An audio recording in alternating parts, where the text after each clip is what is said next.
На вопрос «Как у тебя с английским?» обычно звучат ответы из разряда «Вроде бы понимаю, но говорить не могу», «Регулярно читаю и пишу, но общаться с кем-то лично на английском сложно», «У меня свободный английский, читаю и смотрю фильмы в оригинале», ну и так далее. Все это, конечно, дает общее представление об уровне владения английским, но навряд ли может считаться объективной оценкой. А именно объективная оценка языкового уровня порой бывает жизненно необходимой. Об этом знают претенденты на работу в крупных и динамично развивающихся компаниях, претенденты на зачисление в престижные, в том числе и зарубежные университеты, претенденты на участие в международных конкурсах и проектах. Многие из них, выбирая способ оценки своих достижений в области изучения языка, не раз задавались вопросом, что вызывает больше доверия – знания, подкрепленные дипломом об окончании очередных курсов английского языка, или сертификатом международного образца, выданного в подтверждение успешной сдачи экзамена. Конечно же, выбор был в пользу престижного международного сертификата. Именно с целью объективной оценки языкового уровня тех, для кого английский не является родным, и были разработаны международные кембриджские экзамены, которые ежегодно сдают порядка 5 миллионов человек по всему миру. Почему кембриджские экзамены по английскому языку, разработанные специалистами экзаменационного департамента Кембриджского университета, ежегодно сдают порядка 5 миллионов человек? Потому что эти люди хотят получить сертификат международного образца, который подтверждает их умение эффективно общаться на английском языке и признается как в России, так и за рубежом. Эти люди хотят получить объективную, полную и независимую оценку своих достижений в области изучения иностранного языка, на котором общается весь мир. Для кого-то наличие кембриджского сертификата – это обязательное условие для зачисления на программу обучения или получения высшего образования за рубежом. Кому-то сертификат нужен для того, чтобы сделать свое резюме конкурентоспособным на рынке труда или стать участником грантовой программы. А кто-то просто, начиная со школьной скамьи, работает над тем, чтобы его ученическое портфолио отражало последовательную и планомерную работу над повышением уровня владения английским. Уверенность в использовании языка, получение привилегий при поступлении в вуз и возможности обучения за рубежом, повышение конкурентоспособности при трудоустройстве – именно эти цели ежегодно подвигают порядка 5 миллионов человек на сдачу кембриджских экзаменов по английскому языку. Надеемся, теперь вопрос, зачем нужно сдавать международные экзамены по английскому языку, не вызывает недоумения. Учите английский, подкрепляйте свои знания международными сертификатами. Кто знает, может, с их помощью вы станете на шаг ближе к своей мечте.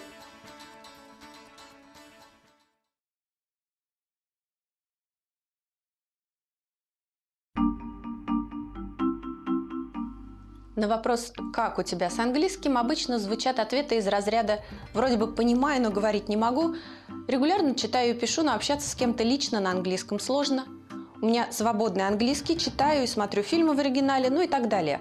Все это, конечно, дает общее представление об уровне владения английским, но навряд ли может считаться объективной оценкой. А именно объективная оценка языкового уровня порой бывает жизненно необходимой.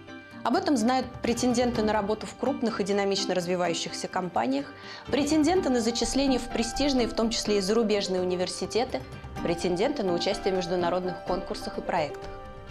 Многие из них, выбирая способ оценки своих достижений в области изучения языка, не раз задавались вопросом, что вызывает больше доверия – знания, подкрепленные дипломом об окончании очередных курсов английского языка, или сертификатом международного образца, выданного в подтверждение успешной сдачи экзамена. Конечно же, выбор был в пользу престижного международного сертификата. Именно с целью объективной оценки языкового уровня тех, для кого английский не является родным, и были разработаны международные кембриджские экзамены, которые ежегодно сдают порядка 5 миллионов человек по всему миру. Почему кембриджские экзамены по английскому языку, разработанные специалистами экзаменационного департамента Кембриджского университета, ежегодно сдают порядка 5 миллионов человек? Потому что эти люди хотят получить сертификат международного образца, который подтверждает их умение эффективно общаться на английском языке и признается как в России, так и за рубежом. Эти люди хотят получить объективную, полную и независимую оценку своих достижений в области изучения иностранного языка, на котором общается весь мир. Для кого-то наличие кембриджского сертификата – это обязательное условие для зачисления на программу обучения или получения высшего образования за рубежом. Кому-то сертификат нужен для того, чтобы сделать свое резюме конкурентоспособным на рынке труда или стать участником грантовой программы. А кто-то просто, начиная со школьной скамьи, работает над тем, чтобы его ученическое портфолио отражало последовательную и планомерную работу над повышением уровня владения английским. Уверенность в использовании языка, получение привилегий при поступлении в вуз и возможности обучения за рубежом, повышение конкурентоспособности при трудоустройстве – именно эти цели ежегодно подвигают порядка 5 миллионов человек на сдачу кембриджских экзаменов по английскому языку.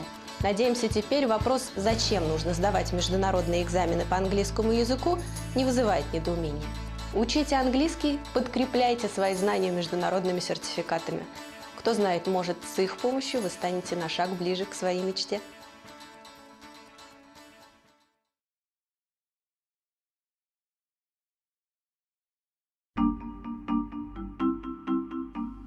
На вопрос «Как у тебя с английским?» обычно звучат ответы из разряда «Вроде бы понимаю, но говорить не могу», «Регулярно читаю и пишу, но общаться с кем-то лично на английском сложно», «У меня свободный английский, читаю и смотрю фильмы в оригинале», ну и так далее.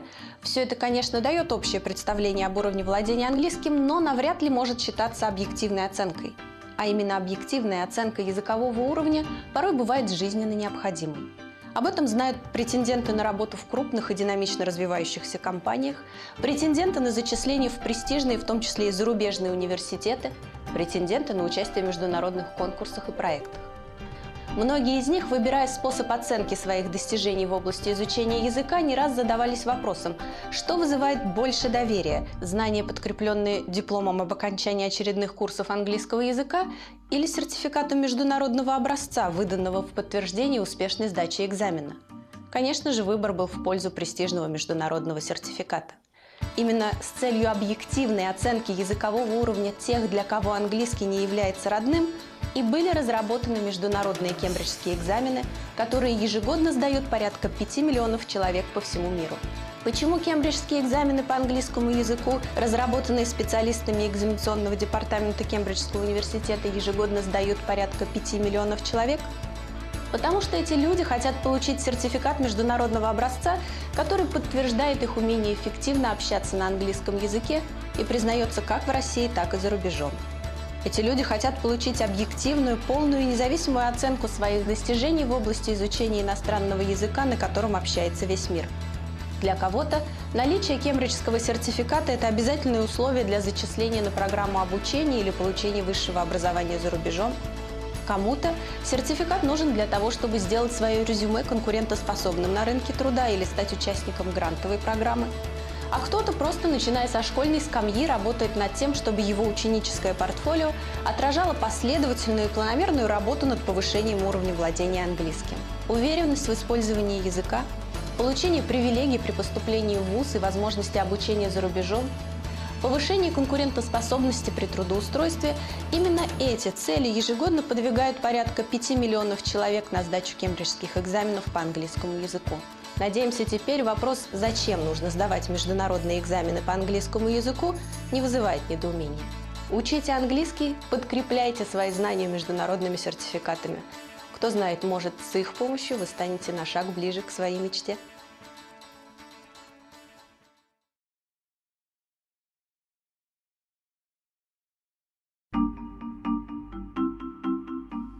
На вопрос «Как у тебя с английским?» обычно звучат ответы из разряда «Вроде бы понимаю, но говорить не могу», «Регулярно читаю и пишу, но общаться с кем-то лично на английском сложно», «У меня свободный английский, читаю и смотрю фильмы в оригинале», ну и так далее.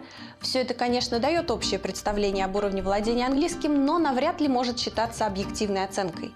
А именно объективная оценка языкового уровня порой бывает жизненно необходимой. Об этом знают претенденты на работу в крупных и динамично развивающихся компаниях, претенденты на зачисление в престижные, в том числе и зарубежные университеты, претенденты на участие в международных конкурсах и проектах. Многие из них, выбирая способ оценки своих достижений в области изучения языка, не раз задавались вопросом, что вызывает больше доверия – знания, подкрепленные дипломом об окончании очередных курсов английского языка, или сертификатом международного образца, выданного в подтверждение успешной сдачи экзамена. Конечно же, выбор был в пользу престижного международного сертификата. Именно с целью объективной оценки языкового уровня тех, для кого английский не является родным, и были разработаны международные кембриджские экзамены, которые ежегодно сдают порядка 5 миллионов человек по всему миру. Почему кембриджские экзамены по английскому языку, разработанные специалистами экзаменационного департамента Кембриджского университета, ежегодно сдают порядка 5 миллионов человек? Потому что эти люди хотят получить сертификат международного образца, который подтверждает их умение эффективно общаться на английском языке и признается как в России, так и за рубежом. Эти люди хотят получить объективную, полную и независимую оценку своих достижений в области изучения иностранного языка, на котором общается весь мир. Для кого-то наличие кембриджского сертификата – это обязательное условие для зачисления на программу обучения или получения высшего образования за рубежом. Кому-то сертификат нужен для того, чтобы сделать свое резюме конкурентоспособным на рынке труда или стать участником грантовой программы. А кто-то просто, начиная со школьной скамьи, работает над тем, чтобы его ученическое портфолио отражало последовательную и планомерную работу над повышением уровня владения английским. Уверенность в использовании языка, получение привилегий при поступлении в вуз и возможности обучения за рубежом, повышение конкурентоспособности при трудоустройстве – именно эти цели ежегодно подвигают порядка 5 миллионов человек на сдачу кембриджских экзаменов по английскому языку. Надеемся, теперь вопрос, зачем нужно сдавать международные экзамены по английскому языку, не вызывает недоумения. Учите английский, подкрепляйте свои знания международными сертификатами. Кто знает, может, с их помощью вы станете на шаг ближе к своей мечте.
Здравствуйте! С вами школа День.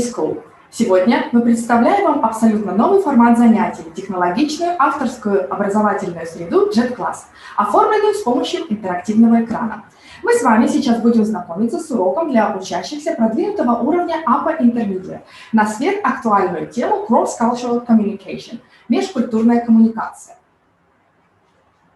Содержание каждого урока методически выверено и уникально. Мы каждые полгода обновляем учебный контент, чтобы содержание было не просто учебным, но и обращалось к острым актуальным вопросам. Итак, разделы урока выстроены друг за другом в логическом порядке.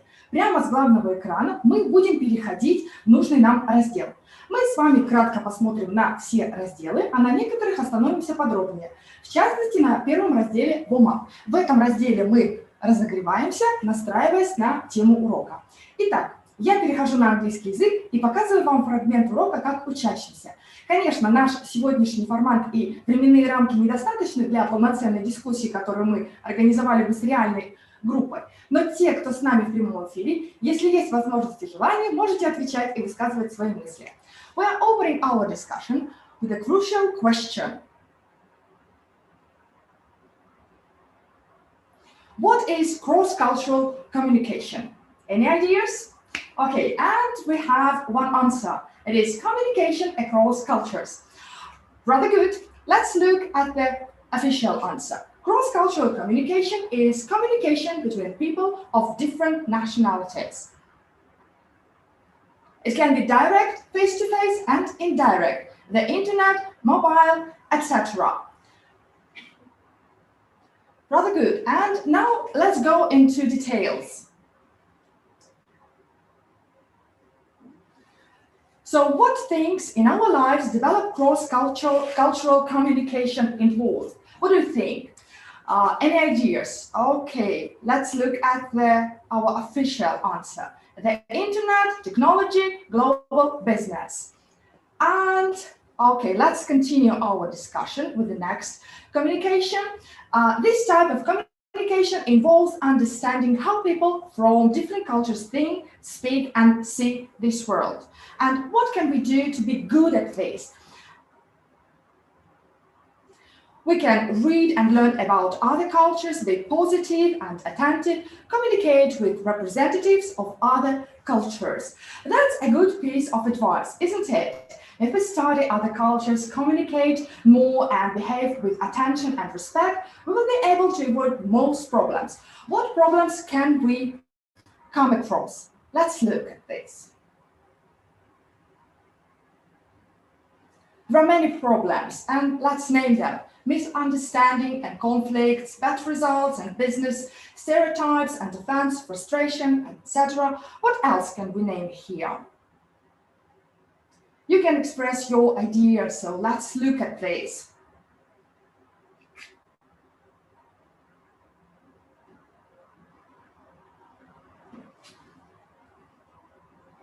And anyway, our task is today is to know how can we solve them, and we will look at this.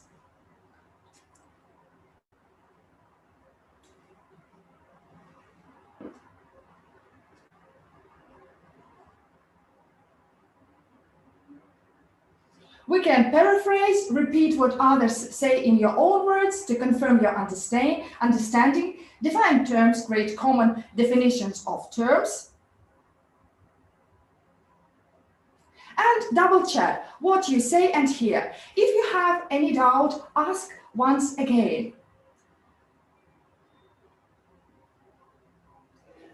As you can see in this part, we already discussed many problems. И как видите, уже в вводной части урока мы с вами получаем подсказки для успешного общения с представителями других культур, которые вы сразу можете начинать использовать. Теперь мы предельно кратко ознакомимся с другими разделами нашего урока. Это лексический блок vocabulary, где мы выполняем задания на отработку первичной лексики.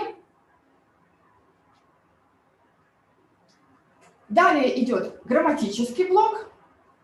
В данном блоке тема является infinitive or gerund. И, как видите, схемы или правила для данной темы зашиты прямо в урок. И студенты могут всегда вернуться к данным схемам в личном кабинете на платформе JetClass. Для первичной отработки грамматической темы мы используем классические задания, как данное.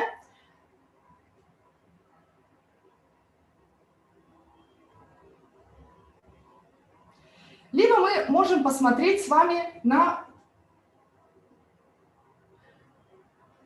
развлекательное упражнение. Это игра в виде игры. У нас всегда на наших уроках мы используем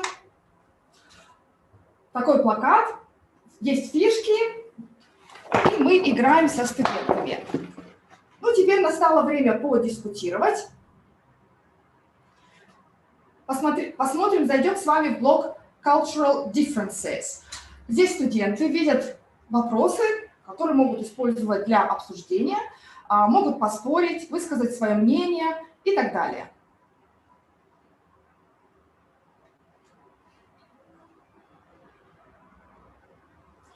Итак, мы подошли с вами к блоку видео по теме нашего урока. Это полностью авторское видео, спроектированное и снятое специально к данному уроку. На нашей онлайн-платформе JetClass хранится около 700 авторских видео, разработанных нашими преподавателями-носителями языка, с упражнениями к каждому ролику. Большое преимущество в том, что видео показывается прямо отсюда. Нам нет необходимости из нее подгружать какие-то файлы или треки.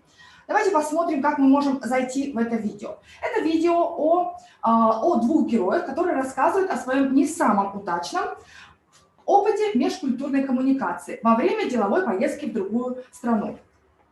Покажу вам, как мы смотрим видео.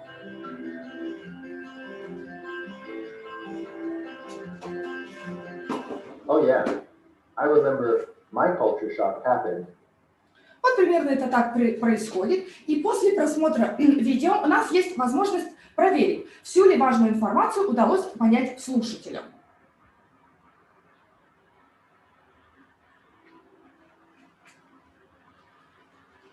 У нас с вами есть несколько фраз, их нужно проанализировать и сказать, правда это или нет по отношению к услышанному.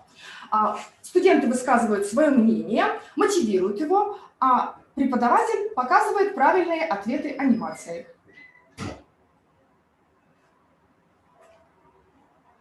И потом можно проанализировать. Это очень удобный способ проверки аудирования. Остальные задания у нас находятся на платформе JetClass. Мы можем попасть туда прямо отсюда. Вот так выглядит страница на платформе JetClass, и, что очень удобно, студенты могут всегда увидеть и проанализировать текст к данному видео. Теперь, когда мы обсудили с вами важные проблемы, изучили грамматику, пора представить себя в ситуации и перейти к ролевой игре. Перед нами предлагаемые роли. Студенты разбиваются на пары и начинают активно общаться. Урок заканчивается финальной частью, в которой преподаватель дает домашнее задание на закрепление пройденной лексики и грамматики, а также еще раз напоминает о личном кабинете, в котором у слушателя имеется доступ к материалам урока, домашним заданиям и факультативным заданиям.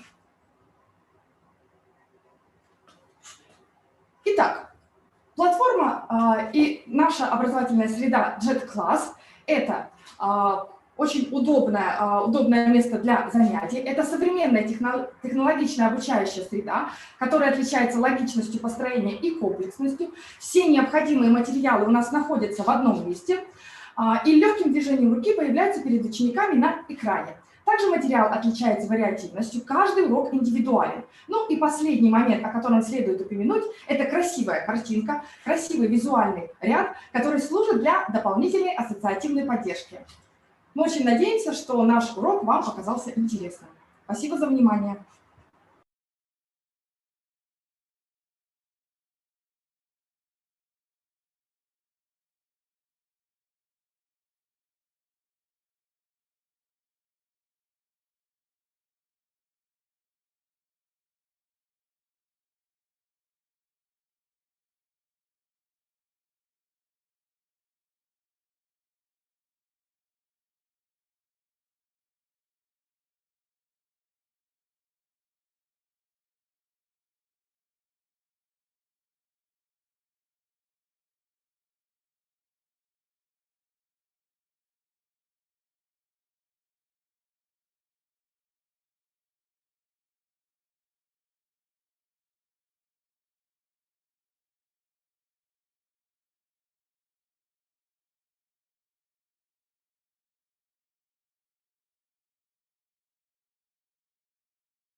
На вопрос «как у тебя с английским» обычно звучат ответы из разряда «вроде бы понимаю, но говорить не могу», «регулярно читаю и пишу, но общаться с кем-то лично на английском сложно», «у меня свободный английский, читаю и смотрю фильмы в оригинале», ну и так далее.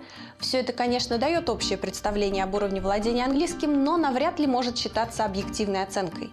А именно объективная оценка языкового уровня порой бывает жизненно необходимой. Об этом знают претенденты на работу в крупных и динамично развивающихся компаниях, претенденты на зачисление в престижные, в том числе и зарубежные университеты, претенденты на участие в международных конкурсах и проектах. Многие из них, выбирая способ оценки своих достижений в области изучения языка, не раз задавались вопросом, что вызывает больше доверия – знания, подкрепленные дипломом об окончании очередных курсов английского языка, или сертификатом международного образца, выданного в подтверждение успешной сдачи экзамена. Конечно же, выбор был в пользу престижного международного сертификата. Именно с целью объективной оценки языкового уровня тех, для кого английский не является родным, и были разработаны международные кембриджские экзамены, которые ежегодно сдают порядка 5 миллионов человек по всему миру. Почему кембриджские экзамены по английскому языку, разработанные специалистами экзаменационного департамента Кембриджского университета, ежегодно сдают порядка 5 миллионов человек? Потому что эти люди хотят получить сертификат международного образца, который подтверждает их умение эффективно общаться на английском языке и признается как в России, так и за рубежом. Эти люди хотят получить объективную, полную и независимую оценку своих достижений в области изучения иностранного языка, на котором общается весь мир. Для кого-то наличие кембриджского сертификата – это обязательное условие для зачисления на программу обучения или получения высшего образования за рубежом. Кому-то сертификат нужен для того, чтобы сделать свое резюме конкурентоспособным на рынке труда или стать участником грантовой программы. А кто-то просто, начиная со школьной скамьи, работает над тем, чтобы его ученическое портфолио отражало последовательную и планомерную работу над повышением уровня владения английским. Уверенность в использовании языка, получение привилегий при поступлении в вуз и возможности обучения за рубежом, повышение конкурентоспособности при трудоустройстве – именно эти цели ежегодно подвигают порядка 5 миллионов человек на сдачу кембриджских экзаменов по английскому языку. Надеемся, теперь вопрос, зачем нужно сдавать международные экзамены по английскому языку, не вызывает недоумения. Учите английский, подкрепляйте свои знания международными сертификатами. Кто знает, может, с их помощью вы станете на шаг ближе к своей мечте.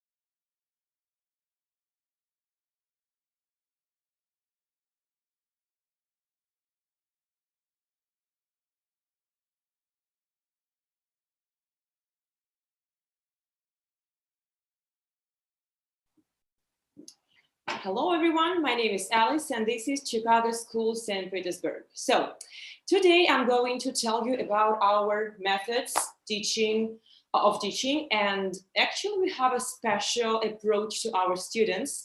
So you can see on the screen the name of our methodology. It's called Emotioners. So you must be wondering what it looks like and how it works.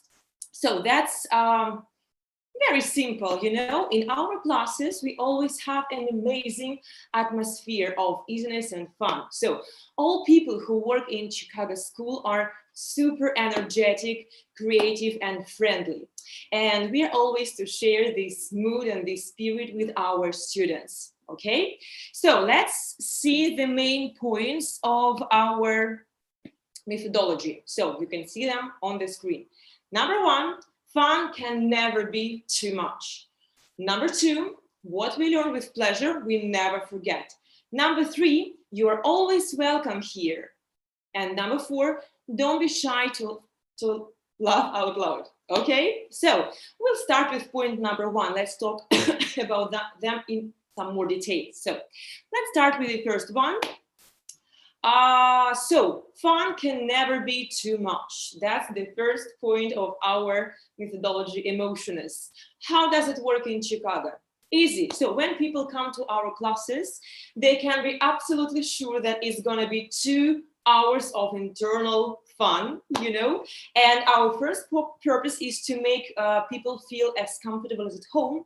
That's why we start each lesson with some interesting games. You know, it helps our students to relax and to warm up. We love playing different games. Whatever you study, it might be grammar, vocabulary, pronunciation, anything. Our teachers always prepare some tasks which make it interesting and clear. So it might be speaking cards, board games, situational games, and much more different activities. I've prepared one quite interesting activity for you too, but we'll talk about that a bit later. So let's go to the next point of our methodology. We call it what we learn with pleasure, we never forget. So what it means? Actually, this is a quotation which became our credo, the credo of our Chicago school. So to be honest, according to our experience, we can claim that there is a strong connection between learning and emotions, you know. That's why in our team, we have only positive and energetic people who can inspire and motivate our students. So we can rock even the most shy person. And that's the main idea of emotionless. That's how it works. So let's go to the next point. You are always welcome here. That's very important for school, for each school, I mean, right? So what does it mean? My students always tell me that our school is a little escapism for them. You know, they come to our school before or after work or study, and they always know that their teachers will have something interesting for them and something that can wake them up and cheer them up, you know? That's the point. And the last point about our methodology, don't be shy to laugh out loud. Whenever you come to Chicago school, you will always hear happy laugh from all classrooms. The atmosphere in our classes is so relaxing and comfortable that you can't help smiling and laughing, you know, during the whole class. You know what? I think it doesn't make any sense to tell you more. That's why I would like to show you how it works in our school. We have prepared a video for you. Let's watch it and enjoy. But before to start, I would like to ask to watch this video attentively, because after that we'll do one task just for fun, you know, about this video. I would recommend you to pay some more attention to different details like colors, numbers, and something like that. Okay, so after the video, we'll have some fun and play one game, which I've prepared especially for you. Let's go. Oh, one more photo of our students. It's my favorite one. Yeah, let's go.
Thank you. Yeah.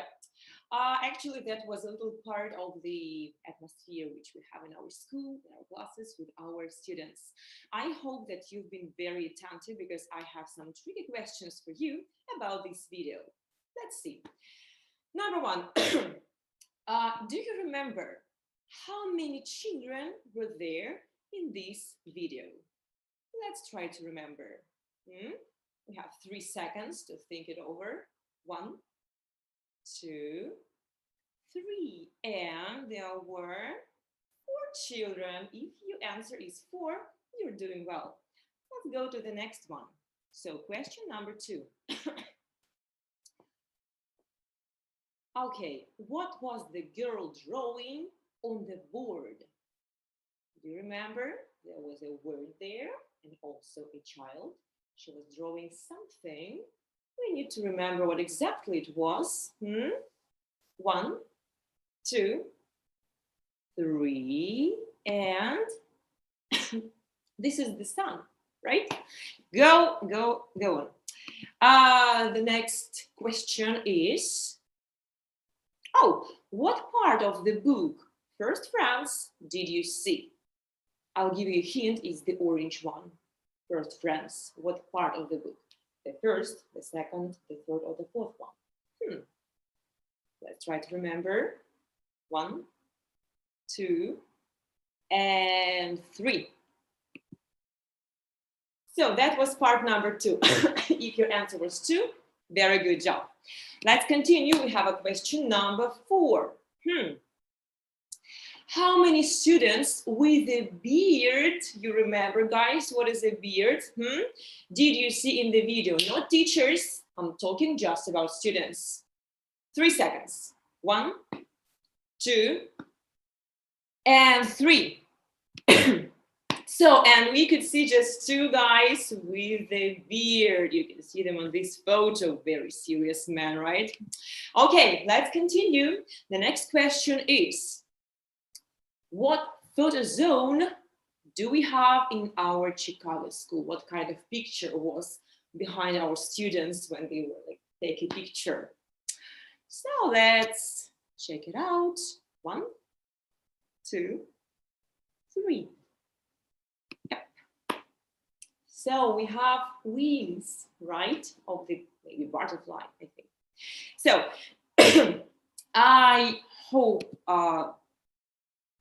you're doing well, and we have one more question. So this one, I think this one is the most tricky. So what color was the cup with our logotype of Chicago?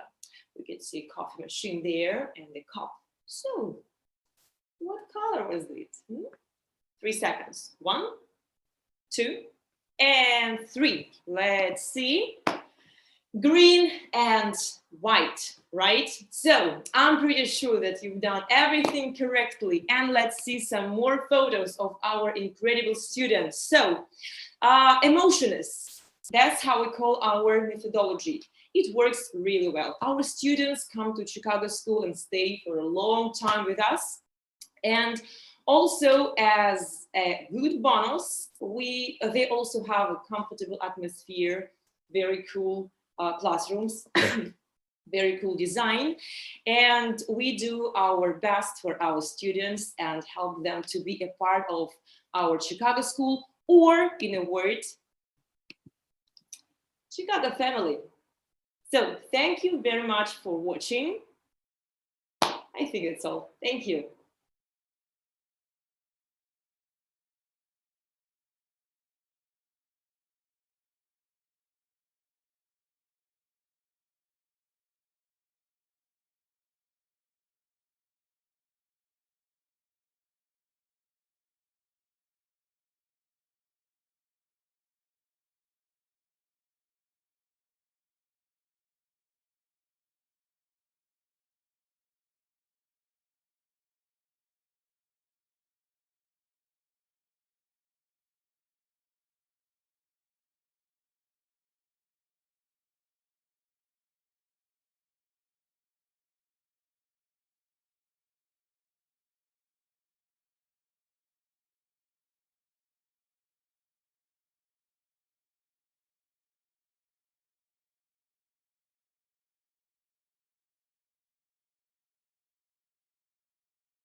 День.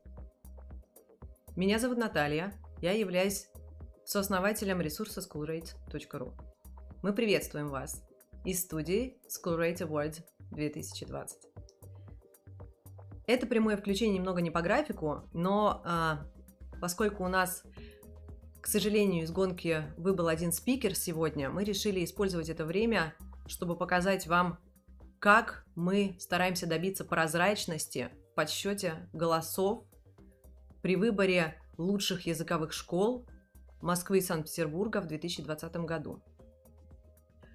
В этом году голосование идет в 3 плоскостях. Целый месяц на сайте SchoolRate шло голосование онлайн. Языковые школы привлекали свои сообщества, своих учащихся, чтобы они смогли отдать свой голос за любимую школу.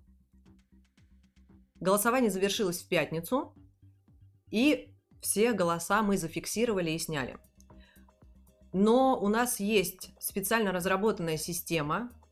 Особая благодарность компании «Сетевые решения 2.0» и программистам, лично Леониду Орлову. Леонид, большое вам спасибо за очень классную систему, которая позволяет нам отследить каждый день каждого пользователя, каждый голос и вывести пилу, чтобы не допустить всплесков и накруток. Я вам ее прямо сейчас покажу в эфире. Вторая часть голосов – это голоса нашего официального спонсора Cambridge Assessment English. Cambridge любезно выделили для нас 5 членов жюри, 5 методистов.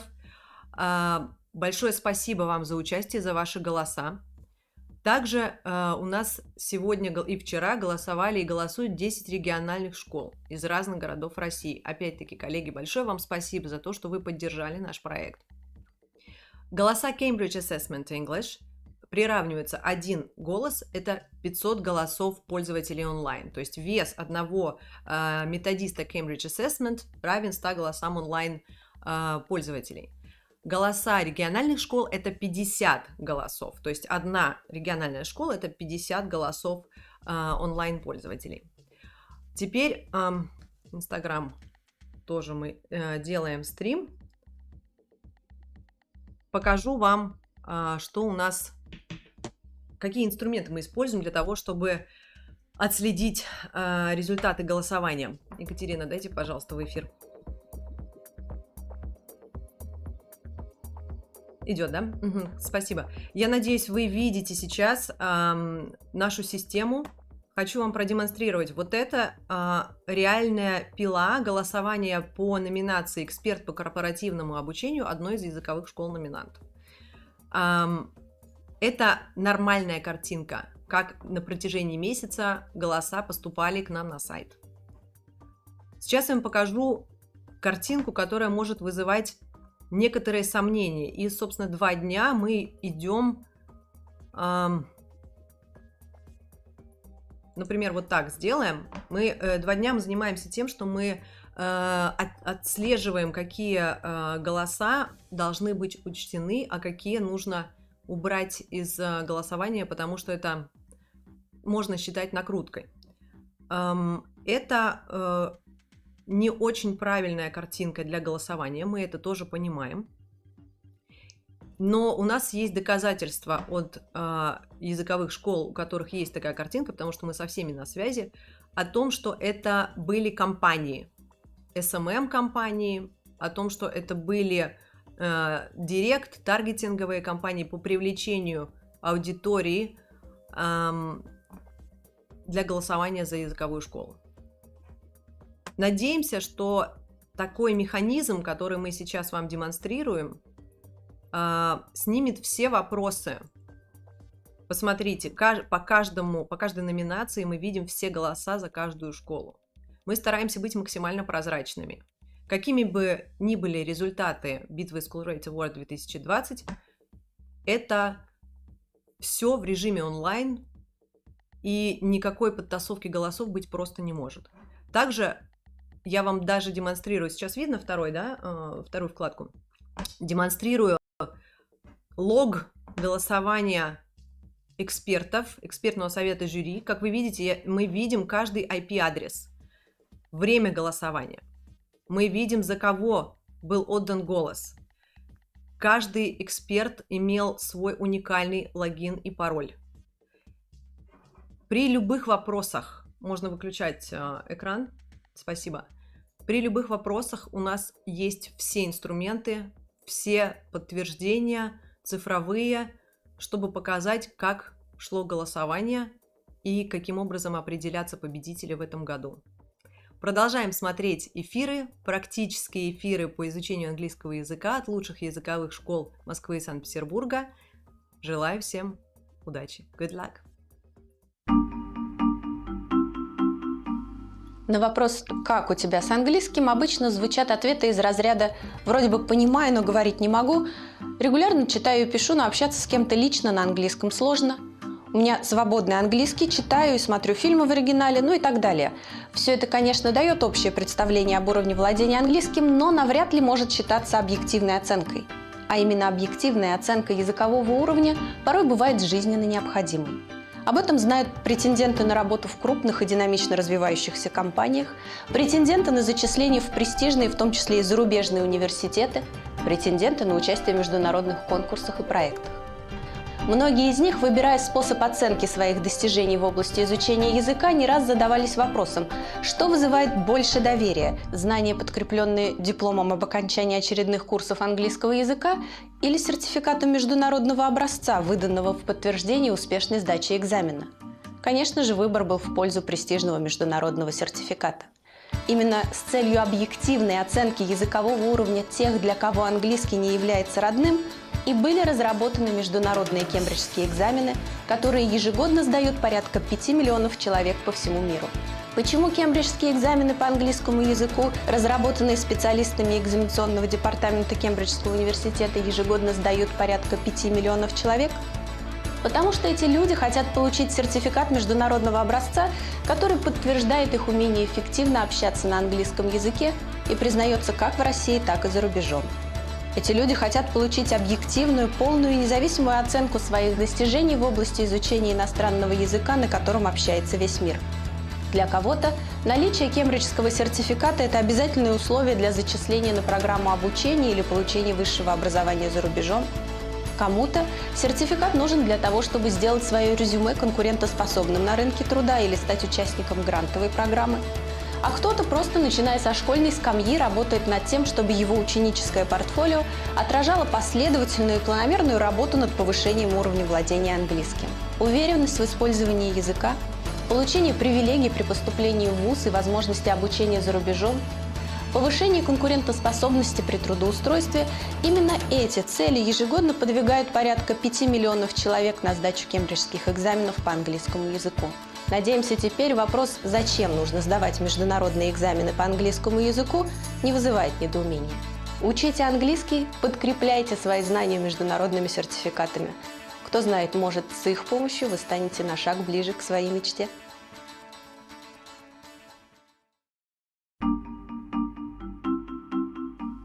На вопрос «Как у тебя с английским?» обычно звучат ответы из разряда «Вроде бы понимаю, но говорить не могу», «Регулярно читаю и пишу, но общаться с кем-то лично на английском сложно», «У меня свободный английский, читаю и смотрю фильмы в оригинале», ну и так далее. Все это, конечно, дает общее представление об уровне владения английским, но навряд ли может считаться объективной оценкой. А именно объективная оценка языкового уровня порой бывает жизненно необходимой. Об этом знают претенденты на работу в крупных и динамично развивающихся компаниях, претенденты на зачисление в престижные, в том числе и зарубежные университеты, претенденты на участие в международных конкурсах и проектах.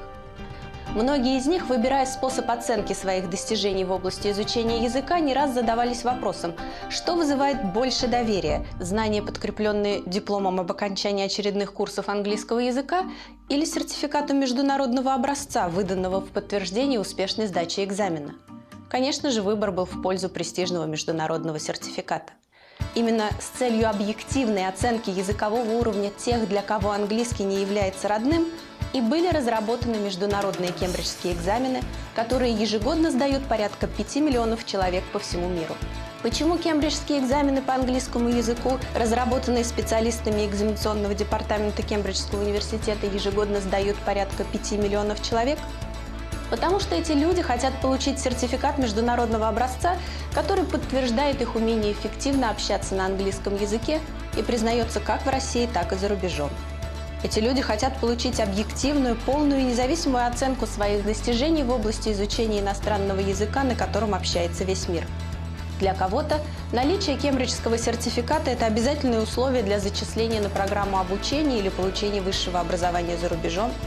Кому-то сертификат нужен для того, чтобы сделать свое резюме конкурентоспособным на рынке труда или стать участником грантовой программы.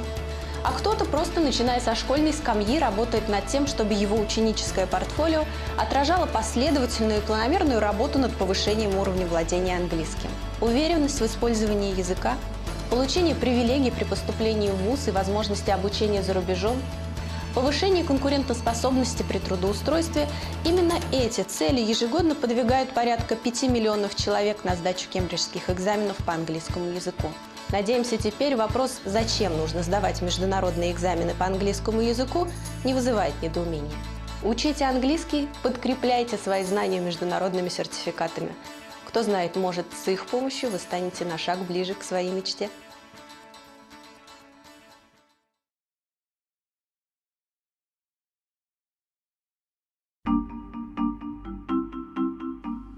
На вопрос «Как у тебя с английским?» обычно звучат ответы из разряда «Вроде бы понимаю, но говорить не могу», «Регулярно читаю и пишу, но общаться с кем-то лично на английском сложно», «У меня свободный английский, читаю и смотрю фильмы в оригинале», ну и так далее. Все это, конечно, дает общее представление об уровне владения английским, но навряд ли может считаться объективной оценкой. А именно объективная оценка языкового уровня порой бывает жизненно необходимой. Об этом знают претенденты на работу в крупных и динамично развивающихся компаниях, претенденты на зачисление в престижные, в том числе и зарубежные университеты, претенденты на участие в международных конкурсах и проектах. Многие из них, выбирая способ оценки своих достижений в области изучения языка, не раз задавались вопросом, что вызывает больше доверия – знания, подкрепленные дипломом об окончании очередных курсов английского языка, или сертификатом международного образца, выданного в подтверждение успешной сдачи экзамена. Конечно же, выбор был в пользу престижного международного сертификата. Именно с целью объективной оценки языкового уровня тех, для кого английский не является родным, и были разработаны международные кембриджские экзамены, которые ежегодно сдают порядка 5 миллионов человек по всему миру. Почему кембриджские экзамены по английскому языку, разработанные специалистами экзаменационного департамента Кембриджского университета, ежегодно сдают порядка 5 миллионов человек? Потому что эти люди хотят получить сертификат международного образца, который подтверждает их умение эффективно общаться на английском языке и признается как в России, так и за рубежом. Эти люди хотят получить объективную, полную и независимую оценку своих достижений в области изучения иностранного языка, на котором общается весь мир. Для кого-то наличие кембриджского сертификата – это обязательное условие для зачисления на программу обучения или получения высшего образования за рубежом. Кому-то сертификат нужен для того, чтобы сделать свое резюме конкурентоспособным на рынке труда или стать участником грантовой программы. А кто-то просто, начиная со школьной скамьи, работает над тем, чтобы его ученическое портфолио отражало последовательную и планомерную работу над повышением уровня владения английским. Уверенность в использовании языка, получение привилегий при поступлении в вуз и возможности обучения за рубежом, повышение конкурентоспособности при трудоустройстве – именно эти цели ежегодно подвигают порядка 5 миллионов человек на сдачу кембриджских экзаменов по английскому языку. Надеемся, теперь вопрос, зачем нужно сдавать международные экзамены по английскому языку, не вызывает недоумения. Учите английский, подкрепляйте свои знания международными сертификатами. Кто знает, может, с их помощью вы станете на шаг ближе к своей мечте.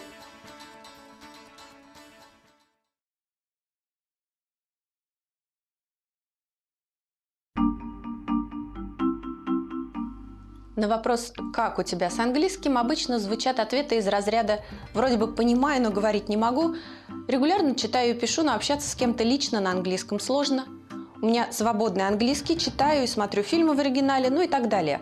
Все это, конечно, дает общее представление об уровне владения английским, но навряд ли может считаться объективной оценкой. А именно объективная оценка языкового уровня порой бывает жизненно необходимой.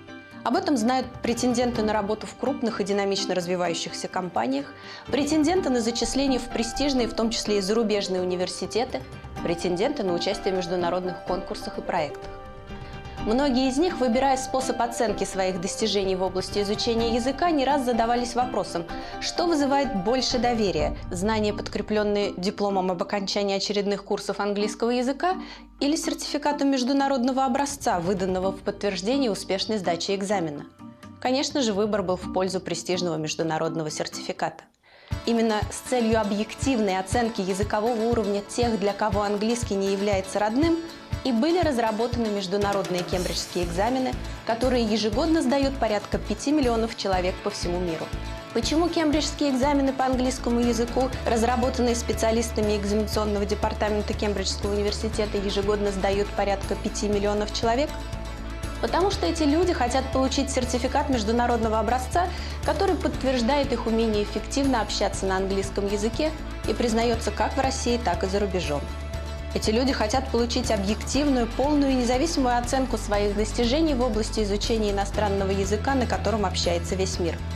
Для кого-то наличие кембриджского сертификата – это обязательное условие для зачисления на программу обучения или получения высшего образования за рубежом. Кому-то сертификат нужен для того, чтобы сделать свое резюме конкурентоспособным на рынке труда или стать участником грантовой программы.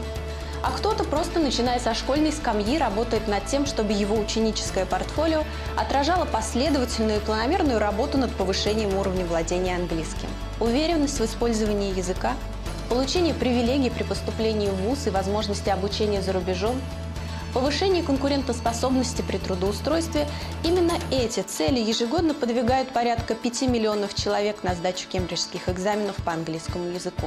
Надеемся, теперь вопрос, зачем нужно сдавать международные экзамены по английскому языку, не вызывает недоумения. Учите английский, подкрепляйте свои знания международными сертификатами. Кто знает, может, с их помощью вы станете на шаг ближе к своей мечте.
Hello everyone, my name is Olga and today I represent Yes Center and I'm going to teach you something.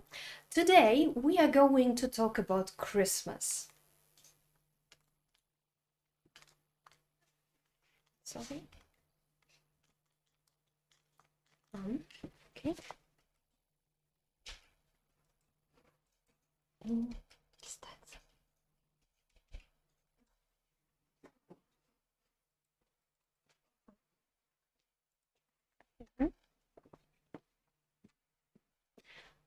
Here you can see an advent calendar.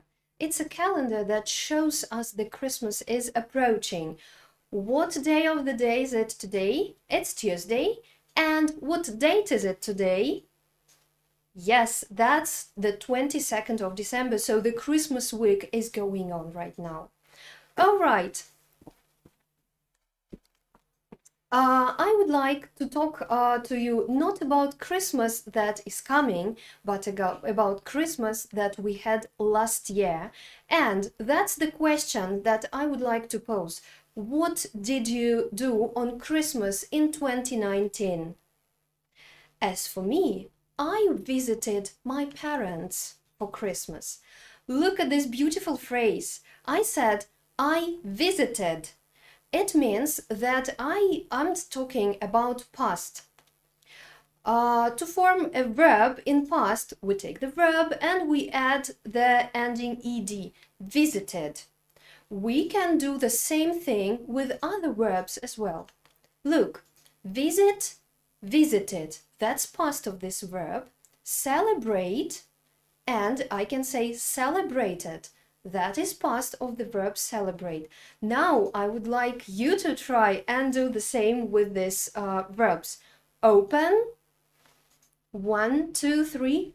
Yes, that's opened. Okay, we have the next verb, which is cook. So in past it would be, help me, that's cooked. Yes, exactly. And play, played. Yes, in past. So I think that you can understand what these verbs mean in English. You can look at these tiny signs which can tell you the translation. And right now, let's check how well you remember what these verbs mean, because we will need them later for our task. All right, so the task is to match these pictures and verbs. Okay, what about the first verb, which is opened? What picture is it? Is it about a mom and a daughter in the kitchen? No, I don't think so. Is it about a family who are wearing those Christmas hats? No, I don't think so. Yes, opened. That's about the girl who is opening the present. Opened. That's in past. Okay, what about the next one? Celebrated. Which picture would it be? Well, a picture about the company who are holding the bunch of presents. Well, not really. The same picture about kitchen. No, I don't think so. Yes, celebrated. That is about the company of people who are celebrating New Year or Christmas. Okay, the next one is played. What's that picture? Yes, that's about the group of friends who are playing snowballs. Yes, played in the past. Okay, and we have two more verbs, cooked and visited. Let's try to match them. So the first one, cooked. That's about mom and daughter in the kitchen, and they are cooking something, probably cookies or probably Christmas dinner or something of that kind. All right, and the last one, visited. That's what I did last Christmas. I visited my parents and we had wonderful time. Right, guys, right now I have a task for you and we are going to do that together. We have these beautiful sentences and your task is to put the verbs here instead of pictures. I hope you remember them very well. I, blah, blah, blah, a delicious dinner for Christmas last year. What can we do with dinner? I think that we can cook dinner, and we are talking about last year. Then it's going to be cooked. Okay, I cooked a delicious dinner for Christmas last year. That would be a very nice sentence. Okay, what about this girl? What did she do last Christmas? Can you help me? I can't hear. All right, so she opened her presents. Yes, we need the verb open and put it in the past form. So she opened presents last Christmas. All right, what about these people? What did they do last Christmas? They, blah, blah, blah, snowballs last Christmas. What verb? That must be the verb play, and we should put it in the past form. So it's going to be played. They played snowballs last Christmas. Okay, and we have two more sentences here. Look at the first one. They, blah, blah, blah, their parents last Christmas. That's what I did last Christmas. I told that. So they visited their parents last Christmas. Are you going to visit parents this year? I hope so, because it's lovely and Christmas is the family holiday. So do that, please. And the last one. We, blah, blah, blah, all together last Christmas. What did we do? I think all of us celebrated. We have a verb celebrate and we put it into the past form, so it's celebrated all together. And I hope we are going to celebrate all together this Christmas and this New Year as well. So I do hope that this was very nice for you, and I reminded you how to use past forms of regular verbs in English. Well, thank you very much for your attention. That was lovely to be here with you. Goodbye.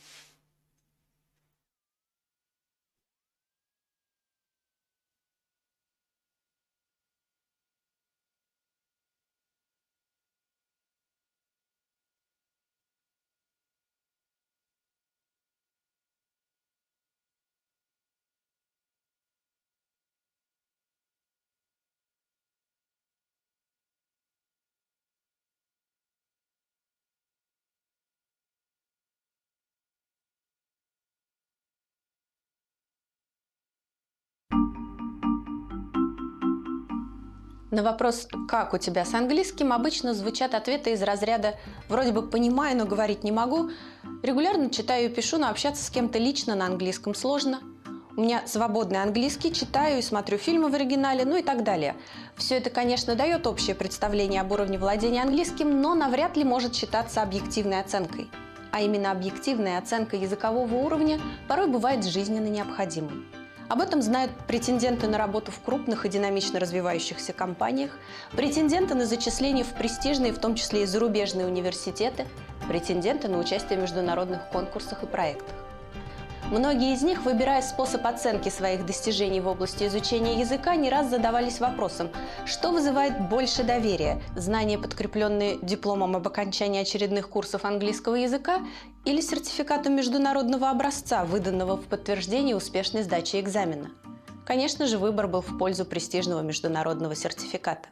Именно с целью объективной оценки языкового уровня тех, для кого английский не является родным, и были разработаны международные кембриджские экзамены, которые ежегодно сдают порядка 5 миллионов человек по всему миру. Почему кембриджские экзамены по английскому языку, разработанные специалистами экзаменационного департамента Кембриджского университета, ежегодно сдают порядка 5 миллионов человек? Потому что эти люди хотят получить сертификат международного образца, который подтверждает их умение эффективно общаться на английском языке и признается как в России, так и за рубежом. Эти люди хотят получить объективную оценкой, а именно объективная оценка языкового уровня порой бывает жизненно необходимой.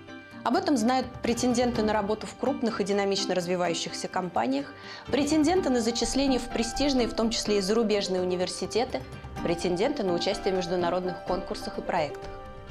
Многие из них, выбирая способ оценки своих достижений в области изучения языка, не раз задавались вопросом, что вызывает больше доверия – знания, подкрепленные дипломом об окончании очередных курсов английского языка, или сертификатом международной успешной сдачи экзамена. Конечно же, выбор был в пользу престижного международного сертификата. Именно с целью объективной оценки языкового уровня тех, для кого английский не является родным, и были разработаны международные кембриджские экзамены, которые ежегодно сдают порядка 5 миллионов человек по всему миру. Почему кембриджские экзамены по английскому языку, разработанные специалистами экзаменационного департамента Кембриджского университета, ежегодно сдают порядка 5 миллионов человек? Потому что эти люди хотят получить сертификат международного образца, который подтверждает их умение эффективно общаться на английском языке и признается как в России, так и за рубежом. Эти люди хотят получить объективную, полную и независимую оценку своих достижений в области изучения иностранного языка, на котором наличие кембриджского сертификата – это обязательное условие для зачисления на программу обучения или получения высшего образования за рубежом. Кому-то сертификат нужен для того, чтобы сделать свое резюме конкурентоспособным на рынке труда или стать участником грантовой программы. А кто-то просто, начиная со школьной скамьи, работает над тем, чтобы его ученическое портфолио отражало последовательную и планомерную работу над повышением уровня владения английским.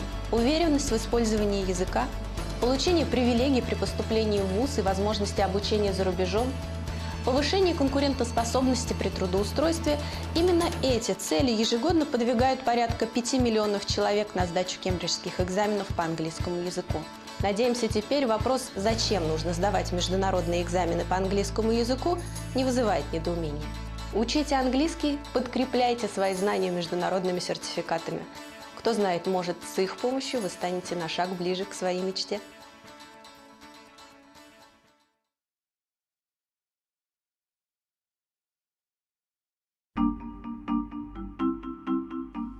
На вопрос «Как у тебя с английским?» обычно звучат ответы из разряда «Вроде бы понимаю, но говорить не могу», «Регулярно читаю и пишу, но общаться с кем-то лично на английском сложно», «У меня свободный английский, читаю и смотрю фильмы в оригинале», ну и так далее.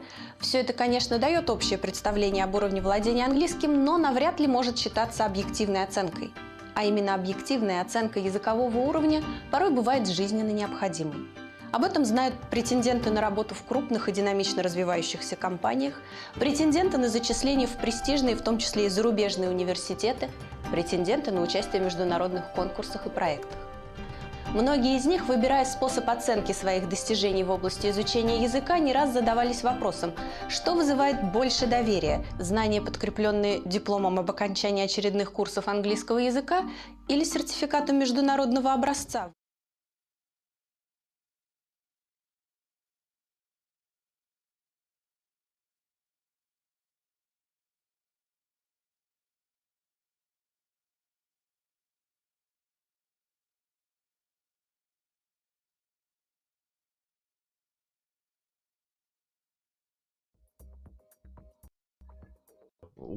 Welcome. My name is John Johnson. I'm the Senior Director of Studies at Language Link Russia, and today we're going to have an active lesson. A bit tired of sitting inside in the winter in this coronavirus period, so today we're going to work on a little bit of sports vocabulary for you school-age children. All right, so find some space at home and get ready to move. First, let's build some vocabulary. You might know these words, you might not. So to get started, write each word with a special type of gesture. Okay, so what I'd like you to do, watch me and think about which of these words my gesture matches. Gesture 1.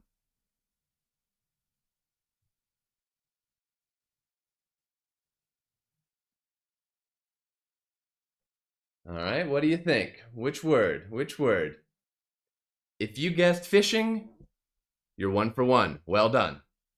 All right, gesture number 2.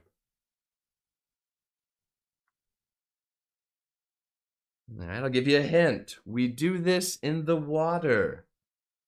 All right, if you guessed swimming, well done. You're on it. All right, gesture number 3. This is a hard one.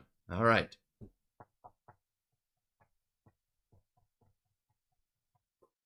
Whew, I'm already tired. Oh, all right. So that wasn't cycling, that was running. So if you said running, well done, well done. All right, next.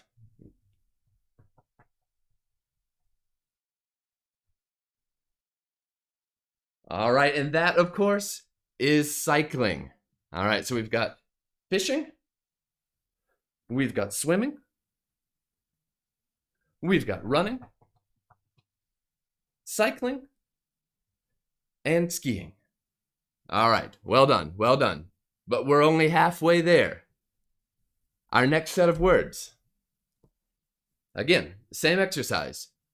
Watch the gesture, guess the word. Guess the word. All right, gesture 1.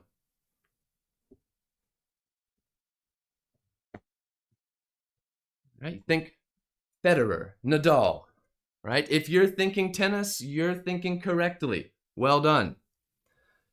Next gesture.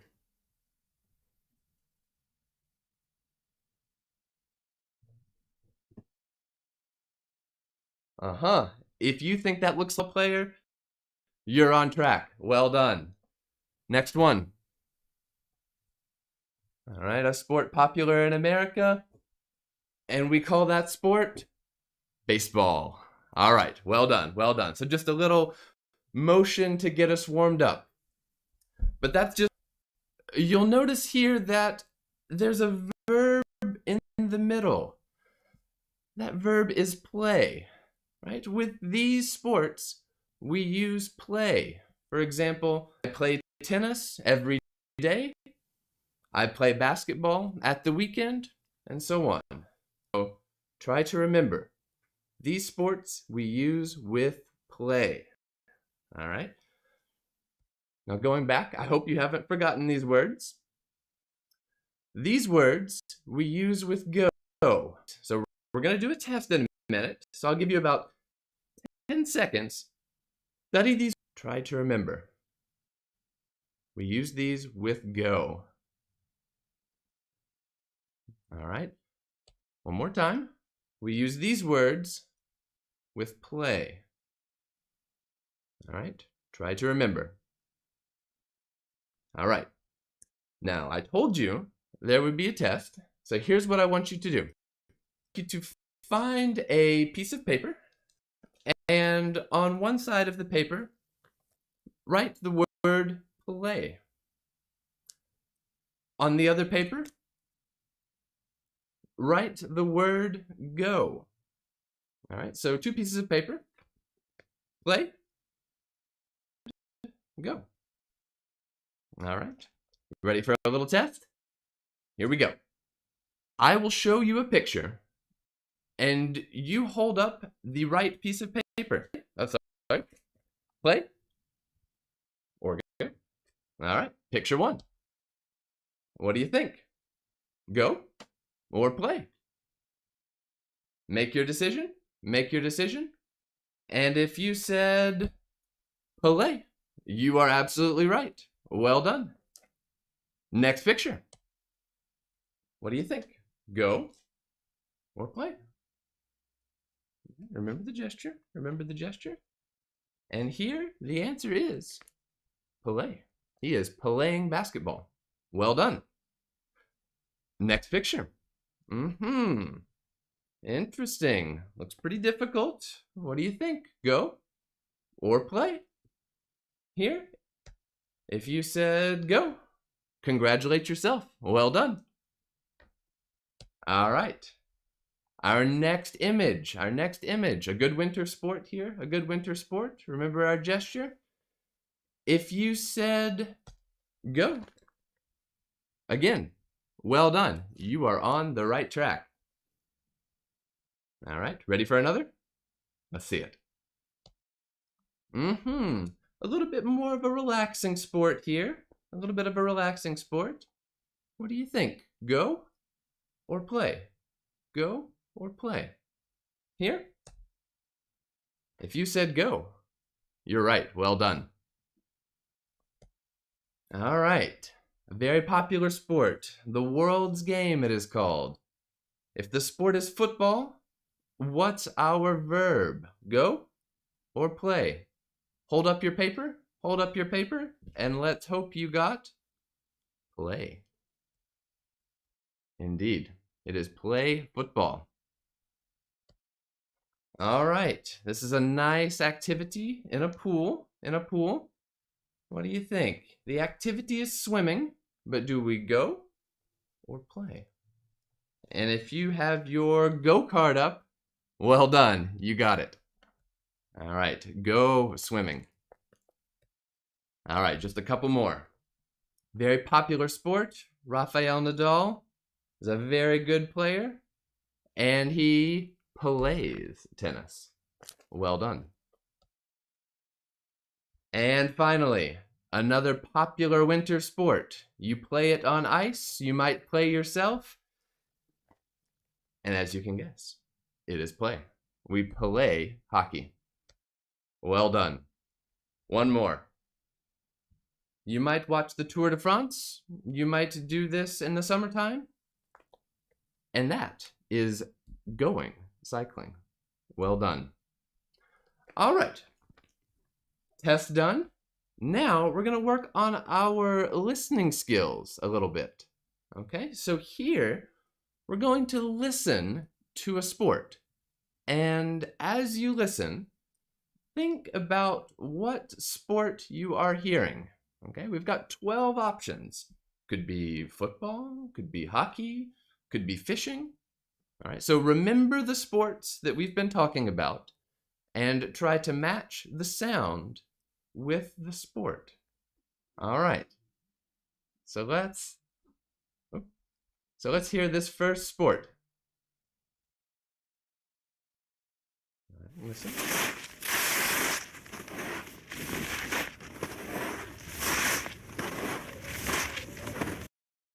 Let's hear it one more time.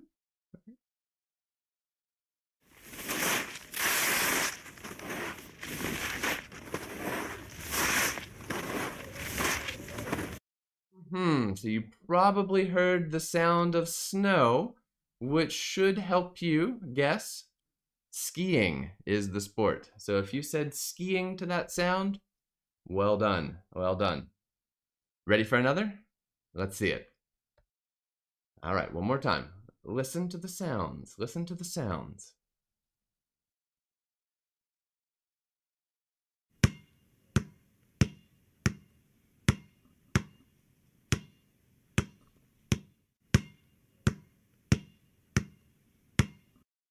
Interesting. Sounds like a ball, but probably not a baseball. Let's listen one more time.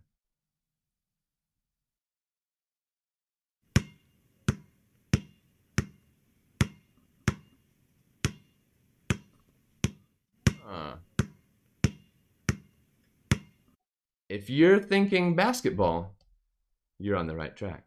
Well done. Ready for a couple more? All right, listen carefully.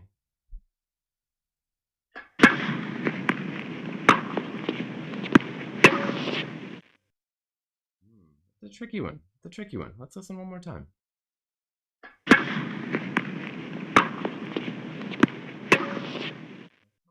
You can hear a person running, and you can hear this action there. So, if we remember our gestures, that sport is tennis. Tennis. All right, two more. All right, one more time. Listen, what sport is it?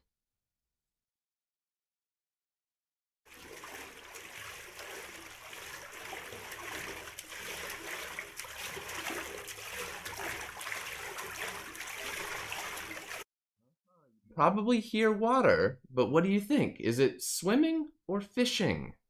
All right, listen.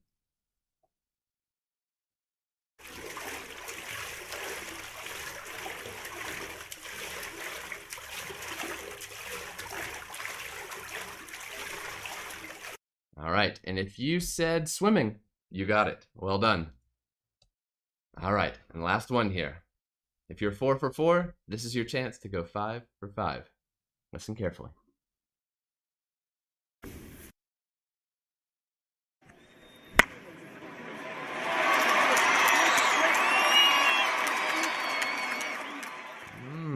Tricky one. There are a lot of people watching it, but just one sound. Let's listen one more time.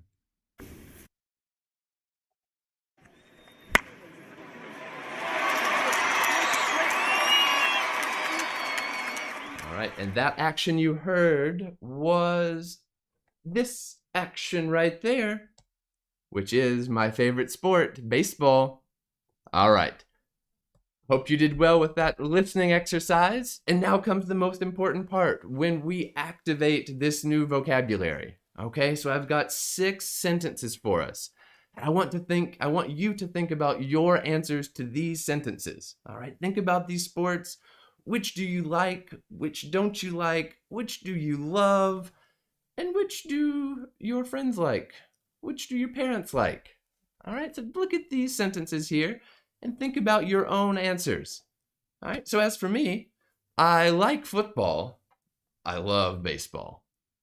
I don't like fishing. It's a little boring. And to be honest, I hate running. I hate running. My mom likes tennis. She's a good player. She plays quite often. And my best friend likes a bunch of sports, but his favorite is probably basketball. He's an excellent, excellent basketball player. All right, so think about these sentences. Think about your answers. Ask your friends, ask your family, and remember which words we use with go and which words we use with play. All right, so my time is reaching the end. I hope you've had a good time today learning these new sports vocabulary words and go and play. All right, so again, my name is John Johnson. I'm a representative of Language Link Russia, and I hope you enjoyed our lesson this morning. Really. Have a great day.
Hey everyone, this is Alice and Chicago School, St. Petersburg. So today I'm going to tell you about expert in teaching children school age. So I think every experienced teacher knows that this is the hardest part of our work, to teach children, because they need a special approach, individual approach for everyone. So, and today I'm going to tell you about the points which we have in teaching children. So here we can see three main points: love, comfort, and motivation. We think that these are the main and the most important parts at teaching children. So let's talk about them in more in more details. And let's start with the first point. Actually, we think this is the most important, the mainest part when you work with children. Love. So yeah, it might sound a bit strange, but actually we should know that when children come to school, they come to study anything, not just English, on the first place for them is a teacher, okay? So firstly, they like teacher, and then they care about the subject. So if your students, I mean little students, if they love you, they will love your subject as well, okay? If you give them your love, they will do the same to you. So that's about the first point. The second point is comfort. So of course, there are different children, and for somebody it's fine to go to a new place and to feel completely comfortable with new people and in new circumstances. For some students, for some children, it's important to have some time to adapt to the new situation and to get used to it, right? The main purpose for us to build a team in our groups with our children. So how can we do that?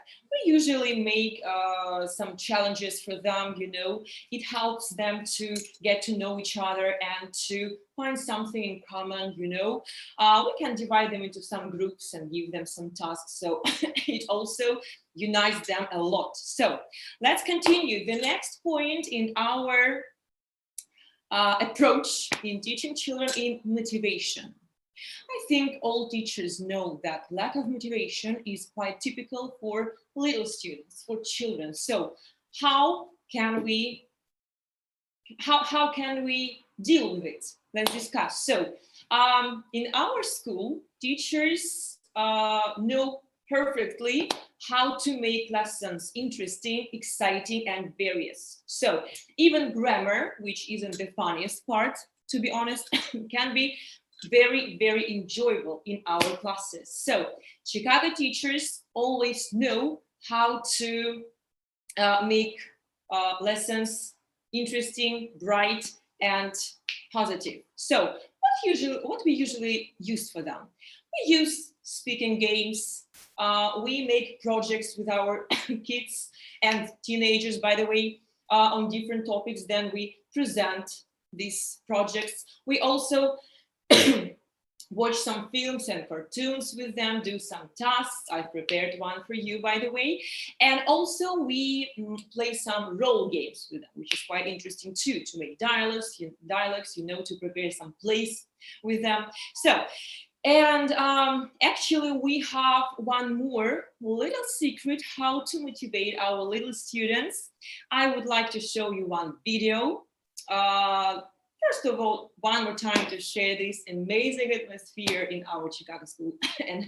and also, I'd like you to watch this video and try to guess what is our little secret, how we can motivate our children. And then we'll discuss it. So, ready, steady, go.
Seen the video, and I hope you were attentive enough to guess what is our little secret.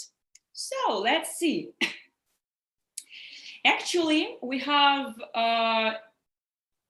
something for our children that can motivate them to work better, not just games and huge fun in our classes. We also have Chicago pounds. In Russian, we call them prактики.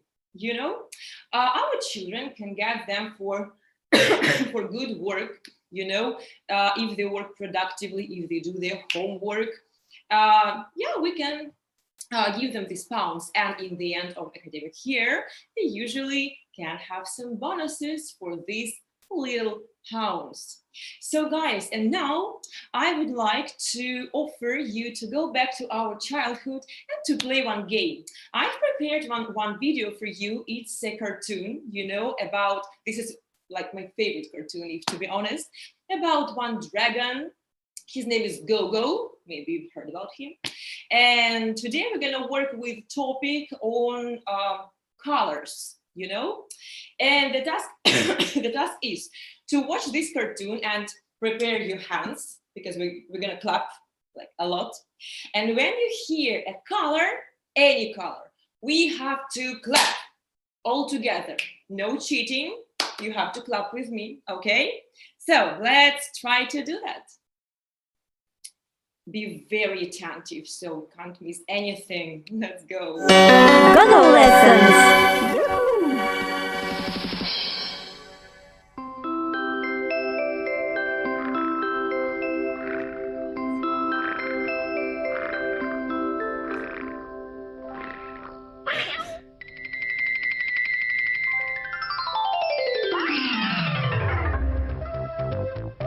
Tony. Hello, Jenny. Hello, Gogo. Hi, Gogo.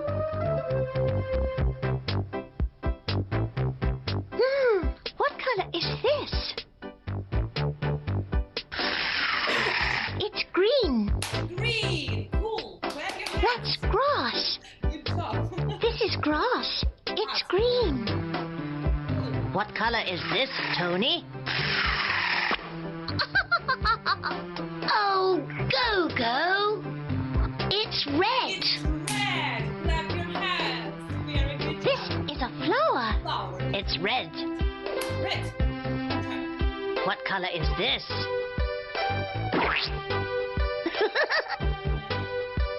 Oh, Gogo. It's blue. Blue color. Great. Okay, keep going. This is yellow. Yellow. Clap your hands again. Very good job.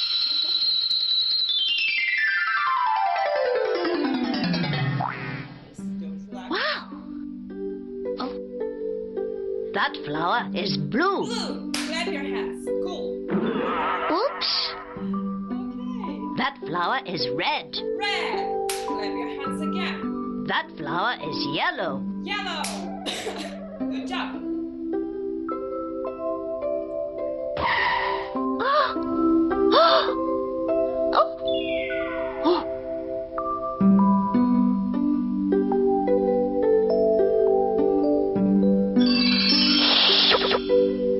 What color is this, Tony?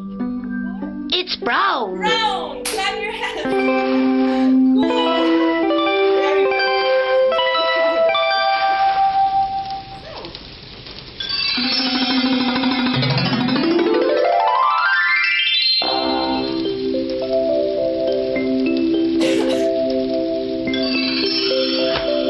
Thank you, Gogo. Oh, that's all. Thank you, Gogo. Okay, guys, I hope that you've done this task with me and we had lots of fun with you. Yep. And actually now I would like to ask you a question. Do you remember what colors we've seen in this video? So I'm going to show you some colors now. We'll see some from the video, but also we'll have some more, okay? 2 new colors which weren't in this video. Okay, so let's see and remember. Oh no, thank you. The next one. So, my dear friends, here we can see some words and also some colors, but we have to guess what exactly they look like, right? Let's start with the first color. This color is red. Do you remember what color is that?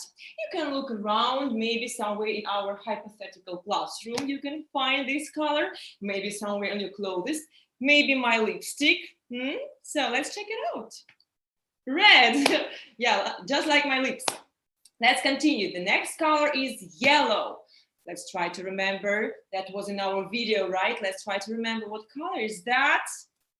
Yellow. Yeah? Can you see yellow color somewhere in the room where you are? Okay, the next color, it was in our video too, blue color, blue, right? Let's see what color is that? Blue. Yeah, great. So the next color is green. It also was in our video, if you remember. Let's see, let's try to find it somewhere in our classroom, right? Or on your clothes. Or maybe your school subjects. So green, let's check it out. So this is a green color, very good. I'm sure you're doing well. Let's continue. The next color is orange. This one is new, but it sounds just like Russian, you know? Orange, orange. I think you can guess what color is that, Orange, cool. Okay, and the last one, we pronounce it purple. Repeat after me, purple. Really, I can hear your voices. Yeah, purple. So let's see what color is that. Purple. That's what it looks like, right? So, and actually, if we were in a real classroom, I would play one more game with you, but actually we are pretty far from each other. That's why I'm just gonna tell you The rules of this game, my children, our children in Chicago school are crazy about this game. It's called traffic lights. Светофор in Russian, you know. So we usually we use this game to work out grammar. I just close my eyes, you know, and just say the color, just any of them. And if a child has this color somewhere on his or her clothes, so of course he or she doesn't need to answer, doesn't need to do the task. But if you don't have this color, it means that you have to do one short exercise, maybe one sentence. So it depends. It depends on our topic, grammar topic, which we've had in this class, on this lesson. So, okay, what else can I say? Our students, adults, teenagers, and kids, of course, they are always happy to come to our classes, to have this fun, and to stay for a long time, okay? Thank you very much for your attention. With love, your Chicago family. Merry Christmas and Happy New Year. Thank you. Bye.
Здравствуйте!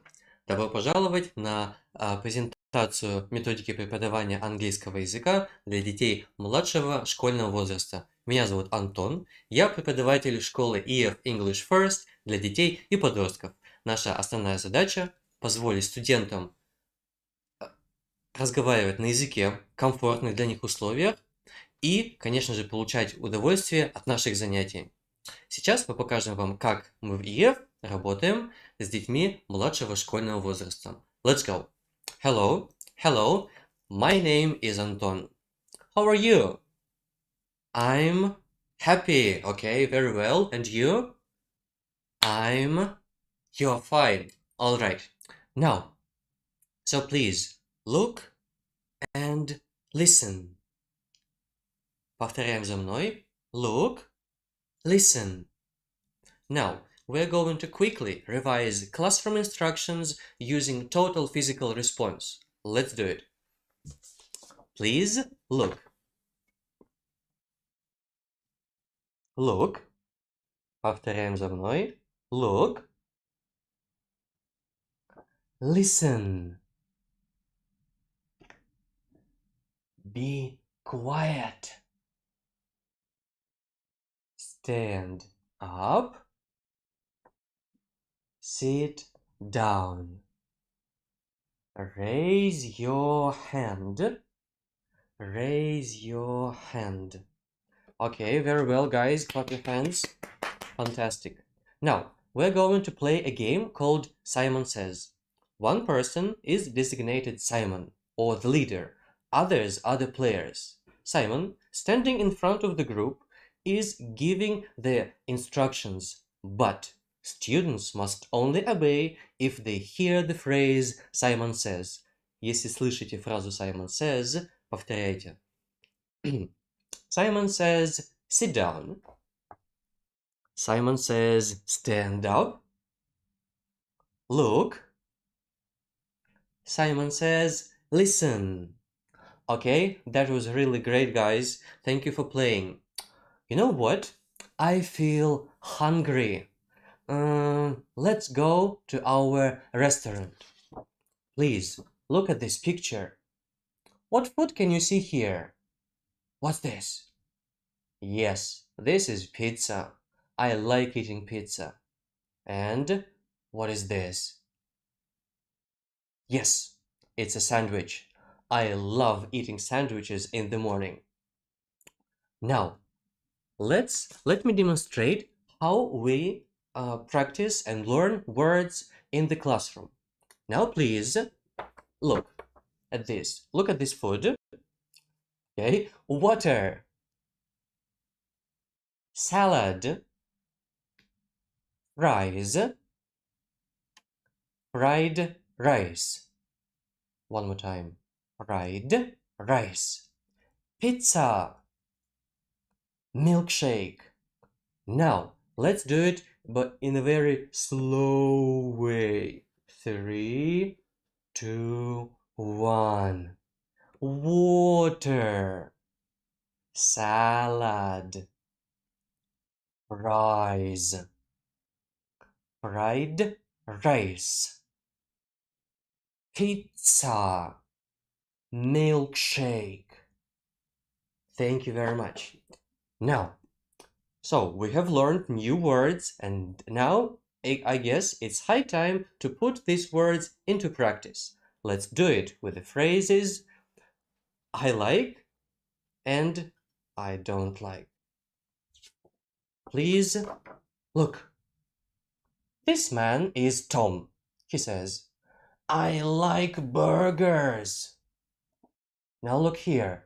This girl is Elise. She says, I don't like burgers. And you? Do you like burgers? Now, tell me please, what do you like? Water. I like water. I don't like water. And salad? I like salad. I don't like salad. What about fries? Do you like fries? I like fries. And I don't like fries. What about pizza? You can say I like pizza. And I don't like pizza. Yucky. And my favorite is milkshake. Do you like milkshake? I like milkshake. Or I don't like milkshake. Okay, guys, that is all how we can drill this vocabulary. Also, if we're speaking about children, it's very important to take into account their age, meaning what features of their age we need to think about when we plan the lesson, right? And I'm speaking about games. Usually we use many games when we have lessons with this age of students. Okay, guys, now, and sorry, of course, we also ask students to work in different interact patterns, just like individual work or pair work or group work, right? Now, вы сейчас увидели примеры активностей, которые мы используем в нашей школе EF English First, а сейчас мы посмотрим, как проходят наши занятия в нашей онлайн-школе с детьми младшего школьного возраста. I'd like some orange juice. Yeah, can you type it? Orange juice. Oh, okay. Would you like some sandwich? Настя. No, thank you. It's a shop. What type of shop do you think it is? What type of shop? Bookshop. What are your favorite books? Harry Potter. Harry Potter. Okay. What about you, Daria? Every book's my favorite. Ha ha ha. Yes, nice. Almost, but look. Name. Like that. Okay, good. What animal can you buy at a pet store? A dog. Good. What about you, Dasha? What other pet can you buy at a pet store, Dasha? Cat. A cat. Okay. He can see how quickly he ran with his special dog. Watch 149.99. He can wear it in any weather because this watch is made of plastic. Okay, thank you. Do you like cats more than dogs, Dasha? Yes. Yes. What about you, Anna? Cats or dogs? Dogs. Dogs. Okay, so we have a cat person and a dog person. Put in the picture. Supermarket. Okay, baton. F. Uh-huh. What's next? I. S. H. Like this? Fish? Yes, good job, Baton. Okay, trophy for Julia, trophy for Nancy, trophy for Baton. Good job.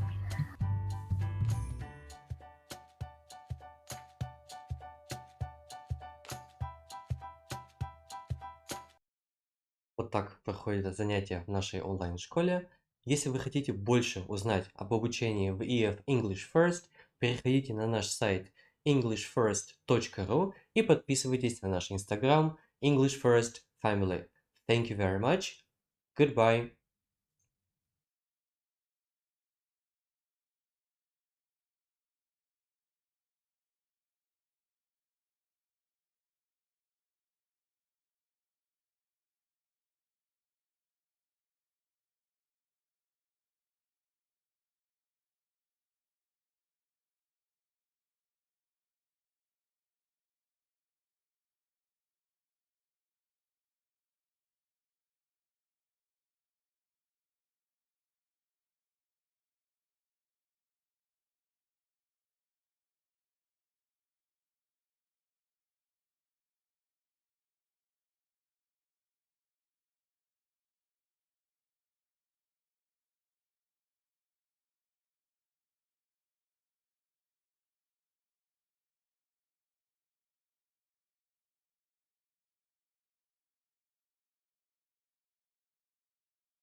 Hello, good afternoon, everybody. My name is John Johnson. I am the Senior Director of Studies at Language Link Russia, and today we've got a really fun topic. We're going to escape our kind of snowy Moscow reality for a second and take an adventure to Australia's Great Barrier Reef. All right, and our focus today is going to be on activating learners' schema. All right, we won't have time to do our full video adventure, but what we're going to do is introduce the topic and get us ready for an adventure that will continue further. All right, so let's dive in. First, to establish our setting, right? We know that the Great Barrier Reef is located off the coast of Australia. So, what do we know about Australia? Well, as many of you probably know, it is both a country and a continent. In fact, the largest island in the world. In terms of weather, it's actually not quite as hot as you might think it is. Of course, in the summer it does get into the 30s, but in the winter, it's actually proper cold winter. And as it's in the southern hemisphere, they have the kind of opposite weather patterns that we have in the northern hemisphere. In terms of the animals that live in Australia, they've got some pretty fascinating exotic animals.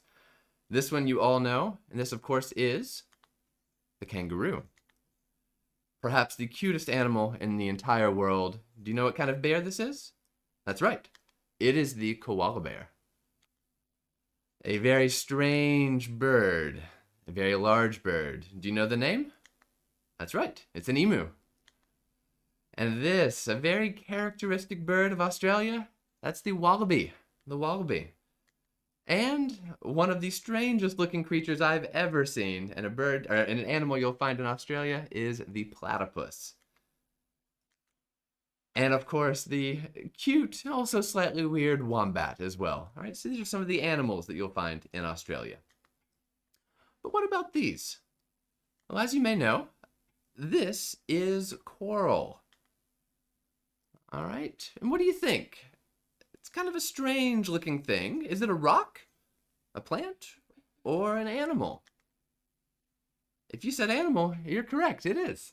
The coral is in fact an animal. Actually, to be more exact, it's hundreds of very small animals. Where do they live? Well, they live at the bottom of the sea in warm water. In terms of what they eat a couple of things. One thing they eat are these really tiny animals called zooplankton, but that's not it. Coral also eat algae, this green stuff that's on the rock there, on a plant which grows in water. All right, so to recap where we are, we've got coral that's in warm water. It eats zooplankton and algae. But there's not just one type of coral. In fact, in the Great Barrier Reef off of the coast of Australia, there are more than 600 types of coral. From the exotic red we see in the top left to the almost mushroom-looking coral we see in the top right.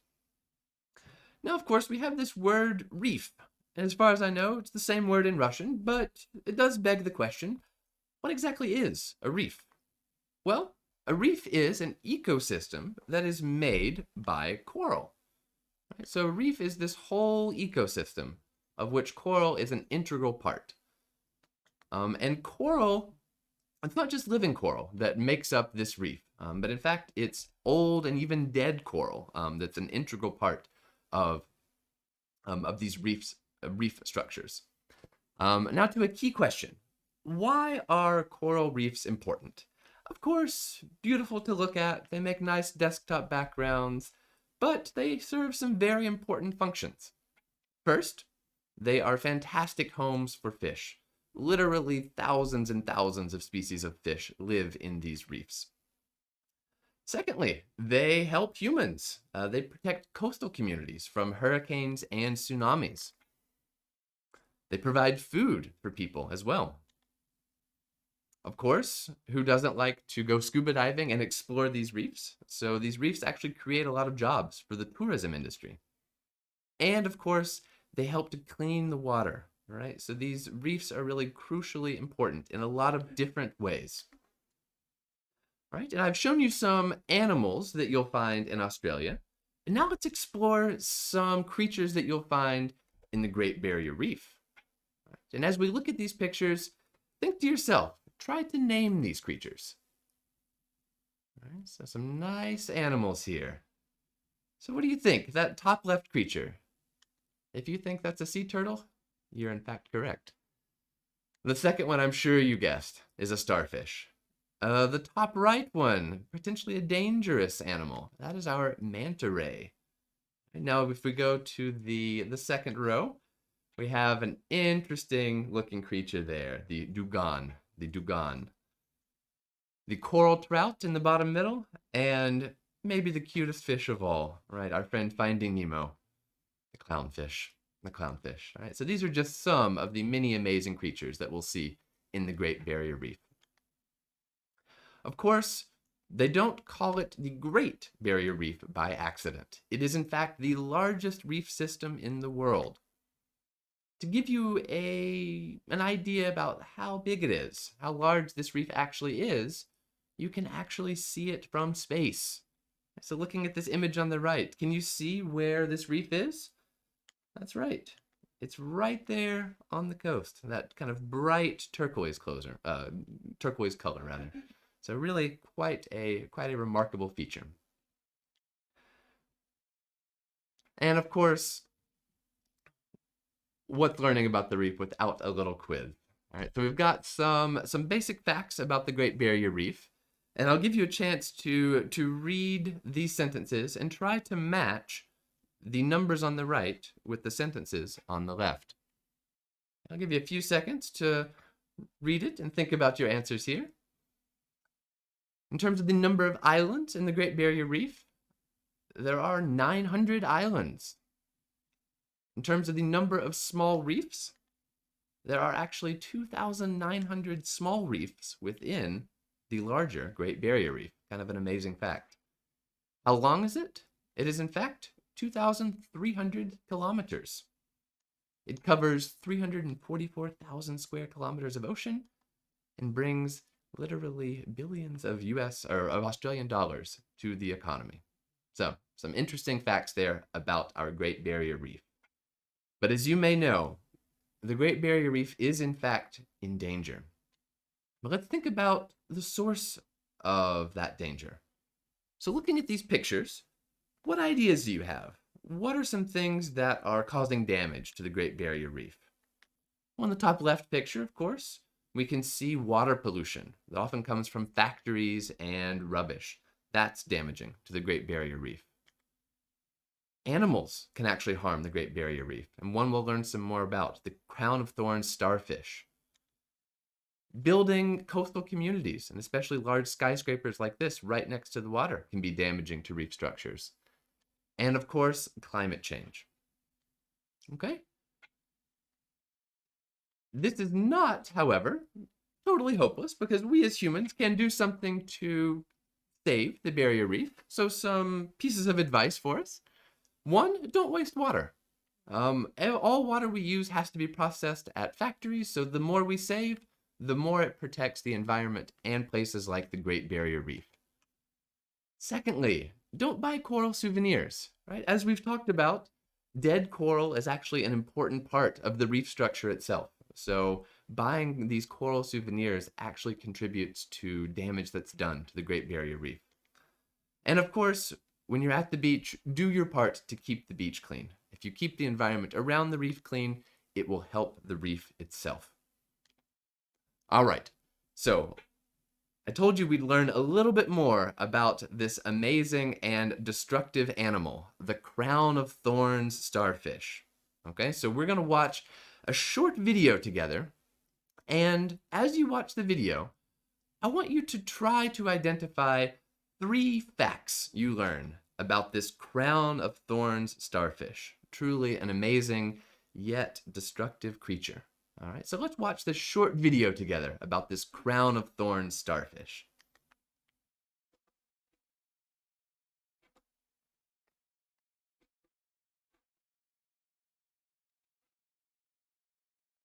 I study done not so long ago that showed that The Great Barrier Reef has lost about 50% of its corals over the last about 27 years.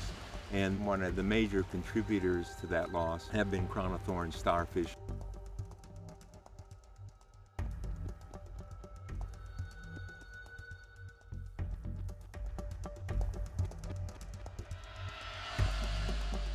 There's been 4 documented outbreaks of crown of thorns on the Great Barrier Reef since the 1960s, and we've seen a couple of them pass through.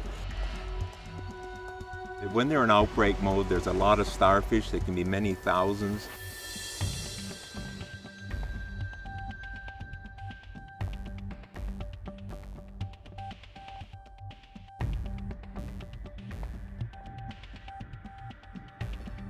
It's just horrible to see. I mean, we get to know individual coral heads and fish that live there. We know individuals. We're very, very involved with the reef here, and it's heartbreaking when you see it getting damaged. We've learned from other studies in that to be effective in protecting a reef, you really have to concentrate your effort. Many days in that we'll go out and snorkel around till we see the feeding scar, and that indicates that there was a crown of thorns there recently, probably the night before, and we intensify our search. There's been a method developed where you just give them an injection of ox bile nowadays, and a single injection will then kill the starfish. We like to leave it on an optimistic note, and hopefully that we can change things around, because corals, if they have the right conditions, they can bounce back and that, but they just need a chance, basically. All right, let's think about some facts that we learned through that short video there. Well, you might have heard that these crown of thorns starfish can destroy up to 97% of coral reefs that they invade. You might have heard that when they invade, they can reproduce in the thousands, creating really extensive damage. You might have heard that there's an optimistic note here, that people are actually developing strategies to fight this invasive species and prevent it from destroying the whole reef itself. All right, and this is admittedly one of the more destructive animals that we'll find in the reef, but just an example of one of the many amazing creatures that you will find. And now we have just really started our exploration of this Great Barrier Reef. So what I encourage you to do is to continue your journey further, right? Take this information that we've started with, take this journey that we have begun together, and continue it on your own. I recommend this site here, attenboroughsreef.com, made and sponsored by the great British naturalist David Attenborough, and you can go on this in-depth exploration of Australia's Great Barrier Reef. You can play with the map, you can watch videos, you can read articles, and really you can activate and expand this topic that we've started to explore together. So I realize that my time now is reaching the end, but I hope you've enjoyed this little excursion to the nice, warm, sunny island of Australia, and I hope you've appreciated seeing this technique of introducing some background information to activate the language learner's schema before diving into a video exploration of a subject. So again, my name is John Johnson, and I represent Language Link Russia. We'd be glad to have you as students, either online or off, and I wish you a wonderful day, and if you get the chance to go to Australia, go to the Great Barrier Reef. Bye-bye, everybody.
Здравствуйте!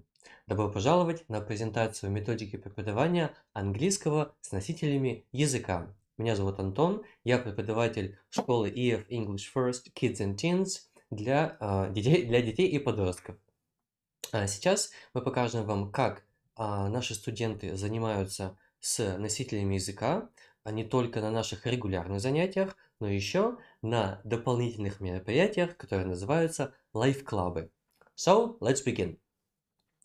In English First, we have many international teachers who come from different English-speaking countries, such as the United Kingdom, the United States of America, Australia, Canada, and South Africa. So, minimum 5 countries we have.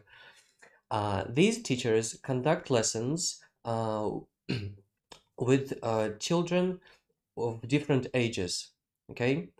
And as I have said, our students have a great opportunity to learn from our international teachers, both at our regular classes and extracurricular events called life clubs. During these sessions, life clubs, our children can learn and enjoy listening to our teachers about geographic, historic, and cultural features of our teachers' homelands. They conduct, my international colleagues, conduct sessions, for example, they give powerful lectures or they demonstrate picturesque presentations about their homelands, and what is the most precious thing here is that they share their personal experience of living in this or that country. Now, let's have a closer look at what I'm talking about. Please, look at this beautiful photo. Where is it from? What do you think? Any guesses? No, it's not Australia. This is the USA. It is from California. And our teacher, Dallas Rosenfeld, was telling children about peculiarities of nature and ecological problems which are happening in California. Let's go on. The next photo is this one. Where is this one from? Any guesses? It looks like a hot country, right? And this is a magnificent Australian coast. Our teacher, Simon Hayburn, was speaking about the nature and the climate of these places. The next one.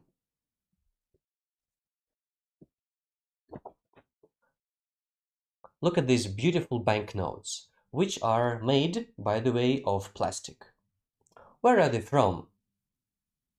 This rhinoceros, elephant, lion, leopard, and a buffalo. As you may know, these are called African Big Five. These banknotes come from South Africa, and our teacher, Claudette Stridham, is also from South Africa. Okay? Wow. A very magnificent bird, I should say. Okay, let me give you a hint. It is a national bird of this country. It's not the USA, not Australia. This bird is from Canada, and by the way, it is called loony. Right? Now, we have just mentioned countries. Canada, South Africa, the United States of America, and Australia. But at the beginning, there were 5. So, which is the 5th country I didn't show you the picture of? Okay, let's look. You can see our flag, which is known as the Union Jack. And so, I wonder if anyone knows where the UK is. And so I'll give you a moment to think about it.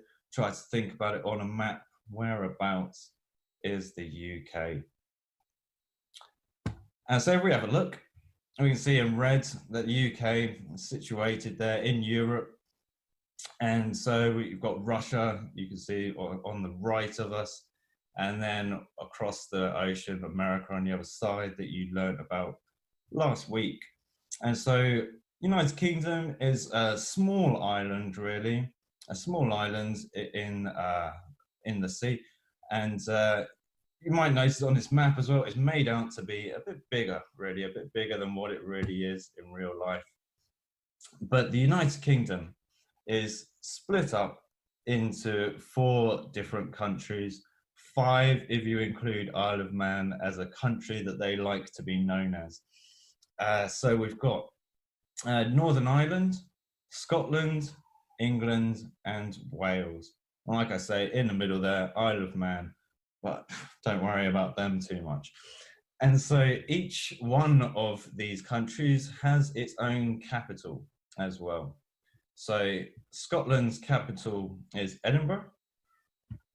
Capital of Northern Ireland is Belfast. And capital of Wales is Cardiff. This is where most of my family is from.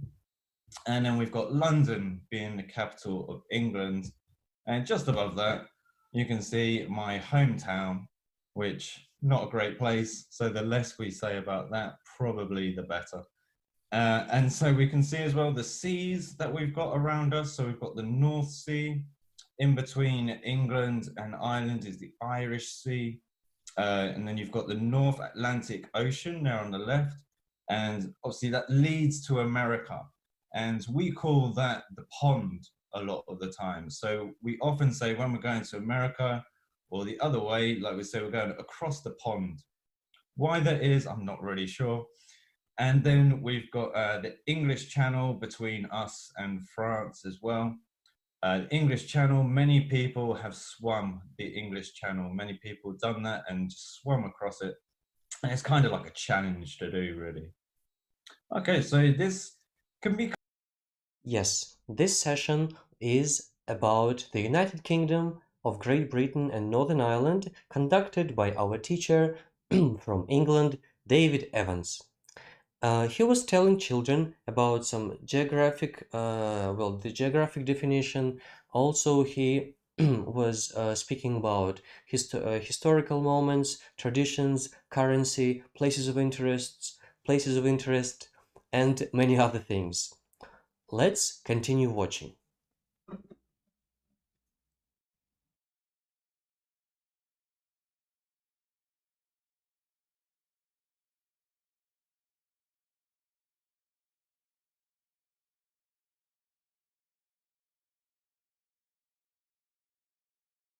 Curry houses, and so you've got curries, these are samosas, and then you've got naan breads, and is now enjoyed by all different types of people across the UK. It's a very popular thing to go and do, to go to a curry house and to have a curry with your friends. And then as well, we've got Caribbean food. So a lot of Caribbean food has come over and they've opened up their own restaurants. And so you have food like jerk chicken, pretty decent, saltfish and curries, curried goat. And so again, quite spicy food that's come over. And maybe in some ways, over time, it starts to become a little bit different to the origins of that country, and Britain makes it slightly different. But we do have our own traditional foods as well, or traditional in some ways, but we have the full English breakfast, which is beans, tomatoes, mushrooms, sausages, bacon, yeah, so all together. And then we also have this here in the middle, which is a black pudding, which is basically pig's blood, but fried with like herbs.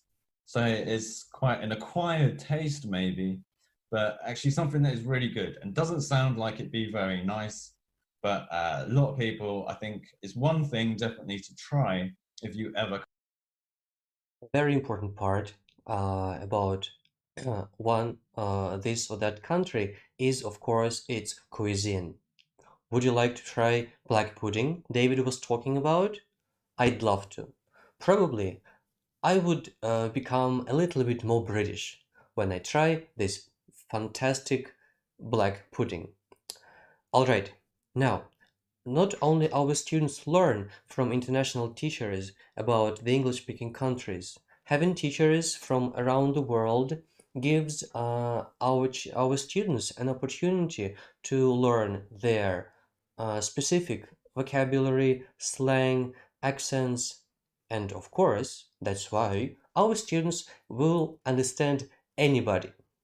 Okay, now let's learn new words, and I will show you what I'm talking about. Please look. What's this?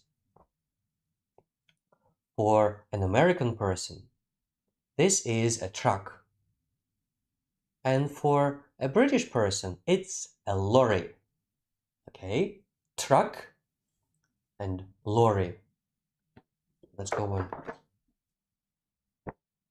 So, we're speaking about American English and British English, how different it is. Let's go on. What's this? For Americans, it's a sweater. For our British friends, it is a jumper. Sweater and jumper. Very well. Let's go on. When you go to the shop in the USA, it will be a vest. However, in the UK, it is called waistcoat. Vest and waistcoat. Okay. If you want to buy a pair of new pants, okay, or trousers, you will go to the clothes shop, okay, and ask for pants in the USA or trousers in the United Kingdom. Let's move on. Okay, now please, this is a line for the Americans and a Q for the British people. What's this? American people call it a trunk. However, British people, boot. And my favorite kind of sport, I guess you know the difference, but still. American people call it soccer. British people, football. Soccer and football. You see, there are so many different things our EF students can learn from our international teachers. А чтобы узнать больше об обучении с носителями языка в EF English First, переходите на наш сайт englishfirst.ru и подписывайтесь на наш Instagram English First Family. Thank you very much. That's all. Goodbye.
Hello, everybody. This is Jemmy from Chicago School, second day SchoolRate Practice English. And today we'll be talking about studying with a native speaker. Okay, so studying with a native speaker can be challenging for some students. Today I will be talking about some issues face students, our students, and how we solve these issues. Also, I'll be giving some tips, and we will be talking about phrasal verbs. It can be overwhelming for some of you, so we're talking about them. So let's get to content. So main three issues: native speak too fast. I'm afraid of making mistakes. I want to speak without an accent, right? Tips: we are going to talk about understanding your goal, study with a Russian teacher, don't think in Russian and don't translate. I mentioned this yesterday, but today I'm gonna give you some examples and we will discuss it. And of course, at the end, we'll be talking about phrasal verbs. So let's get started. Natives speak too fast. Well, natives don't speak too fast. It's how your mind works. So you want to understand every single word, which is absolutely wrong. I have the same problem exactly with Russian language.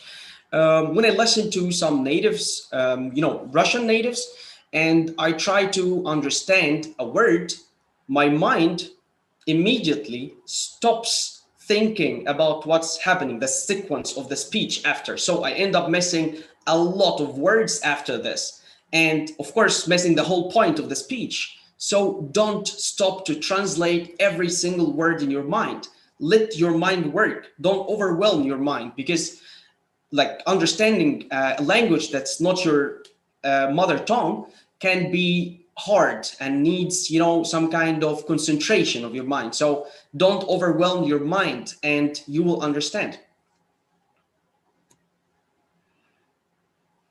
I'm afraid of making mistakes. Well, you must make mistakes. We are humans, we make mistakes. That's what we do. And this is the point of learning something, not just English. This is the point of learning, that you make mistakes and you try to correct them. You try to understand what's right. So you must make mistakes. If you aren't making mistakes, basically this is not your level. If we're talking about English, you should be studying like higher level, because you must make mistakes. This is, there's no way out of this. The third issue: I want to speak without an accent. Don't. What does it mean? This word, an accent, right? So let's check this slide. An accent is a way of pronouncing a language. So if you are speaking without an accent, you are not speaking. Dialect, on the other hand, is like some kind of a particular form of language with is peculiar to specific region or social group. In English, you have like 160 dialects, by the way, all over the world. We'll be talking about some of them. So the first place, England. England has like 29 dialects. USA comes in second place, 27. Ireland and Australia, the third place, 13. So you shouldn't be focusing on studying dialects or accents, at least in the beginning. You should be focusing on learning English as a language, right? Let's get to some tips.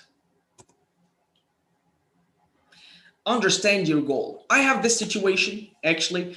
Like you have a student and the student come to study general English course, right? So I teach general English courses, let's say intermediate or something. And then the student is not so okay with studying grammar. Student tells me or tells other teachers, I don't want to study grammar. I want to speak.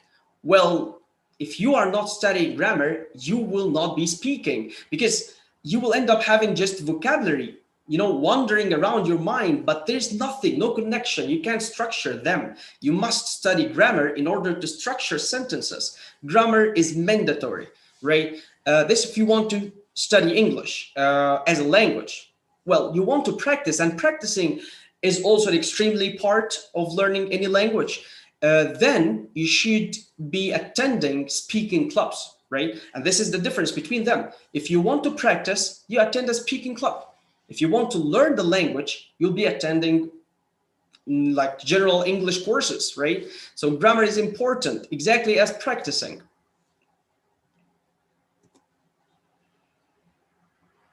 Study the basis with the Russian teacher. If you're a beginner, like let's say till pre-intermediate, I strongly recommend to study the basis with a Russian teacher. This will break the barriers of studying with a native speaker, because you will not have the same issues that we discussed earlier with a Russian teacher. You will not be afraid to make mistakes, right? So you should study with a Russian teacher, at least for like, you know, these starters levels, right? And then you can start studying with a native speaker, but at least you will have the vocabulary, the grammar, the general knowledge of the language. You get a grab of it, right? And you will be able to understand native speaker. You'll be able to get more and more in depth in English, but study with a Russian teacher in the beginning. Because if you studied from the beginning with a native speaker, especially if you can speak Russian, you will take much longer time. Don't think in Russian. Thinking in Russian and then translating the sentences, the expressions to English and pronouncing them will not make you fluent. Like, let's take an example. Да, нет, наверно, right? It's a very famous expression. If you are going to translate this to English, it will be yes, no, maybe. And no, it's not. It doesn't make any sense, right? So you shouldn't be translating every single sentence. For example, you're talking with your friend on the phone, and then you ended the call, ladna davai, for example, right? How are you going to translate it? Let's what, right? Doesn't make any sense. So don't translate the words literally in your mind in Russian and then say them in English. No, think in English. Don't think in Russian. Don't translate, let your teacher explain. This is something that I have, like, I can say every day, right? So when you translate a word, let's say you are reading a text, right? There's a word that you didn't understand, right? If you're translating using Google, for example, you may, it can be useful sometimes, but sometimes it can be useless and like absolutely useless. For example, the word attitude, right? The word attitude. If you translated this word to Russian, it will be отношения, which is not отношения, right? Attitude is some kind of way of thinking, opinion, and behavior caused by them, right? Not отношения. So don't translate words using Google, right? If you want to translate something, use, for example, Cambridge Dictionary and read the definition, not the literal translation, right? And I'm gonna give you some examples in Russian to understand what I'm talking about. Well, of course, извините my Russian pronunciation, but let's start. The first word, for example, naдрыв. Naдрыв, if you translate it using Google, I actually translated for you, it will be tear, which is not. Naдрыв is uncontrolled emotional outburst when the person brings out deeply hidden, intimate feelings. You see how deep this word? So don't translate. Again, белоручка, right?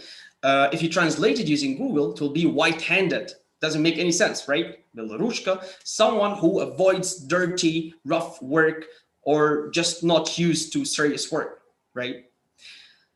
This word I had a lot of problems pronouncing it, like avors, right? So if you translated it, it will be maybe. No, it's not maybe. It's like calculation for like in chance or luck.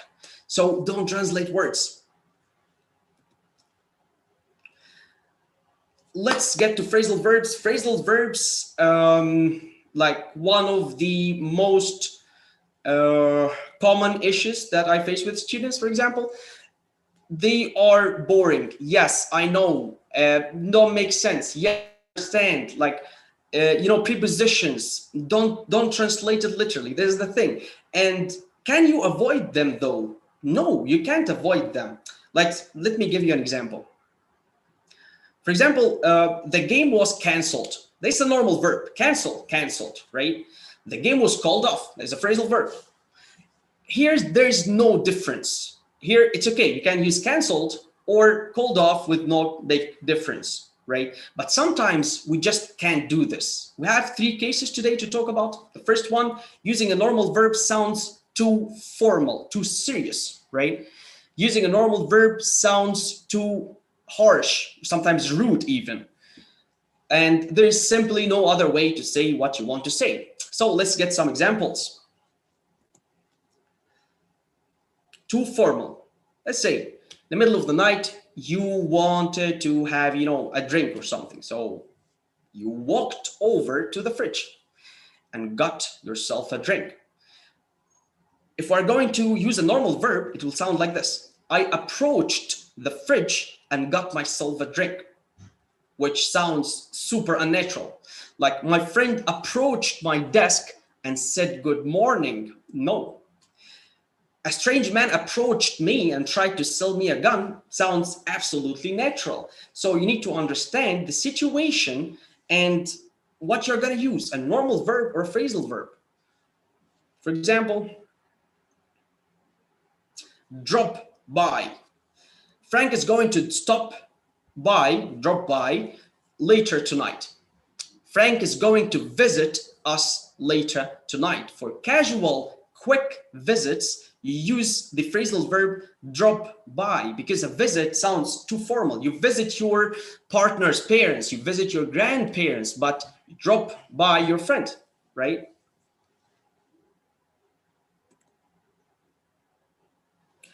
Sometimes it can be too harsh, and even too rude, right? For example, let's say a situation, you have a friend and your friend lost his grandfather, right?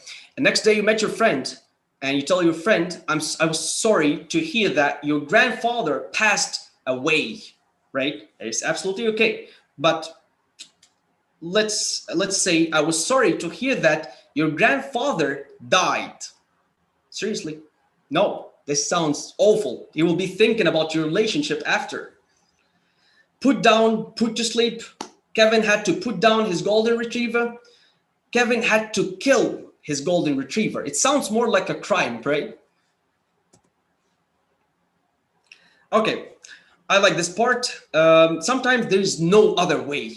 You must use a phrasal verb. Like for example, drop out of school, university. You know this one. Mark dropped out of school last year, right? If you want to use a normal verb, you don't want to use a phrasal verb, it will sound like this.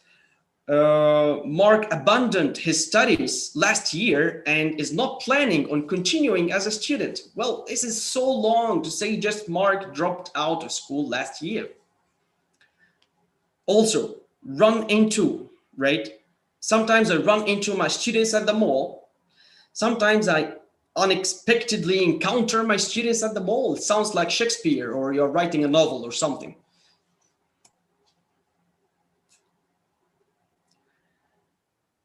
Yeah. So last one, look forward to. Most people look forward to their vacations. Okay, that's fine. Most people eagerly await their vacation. This is, no, don't do this. Okay, guys, so that was it. Thank you for watching. Shout out SchoolRate for hosting this event. Shout out my homies at Chicago, and peace out.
Hi everyone, my name is Marcelo and I am proudly a Yes Center teacher in Moscow.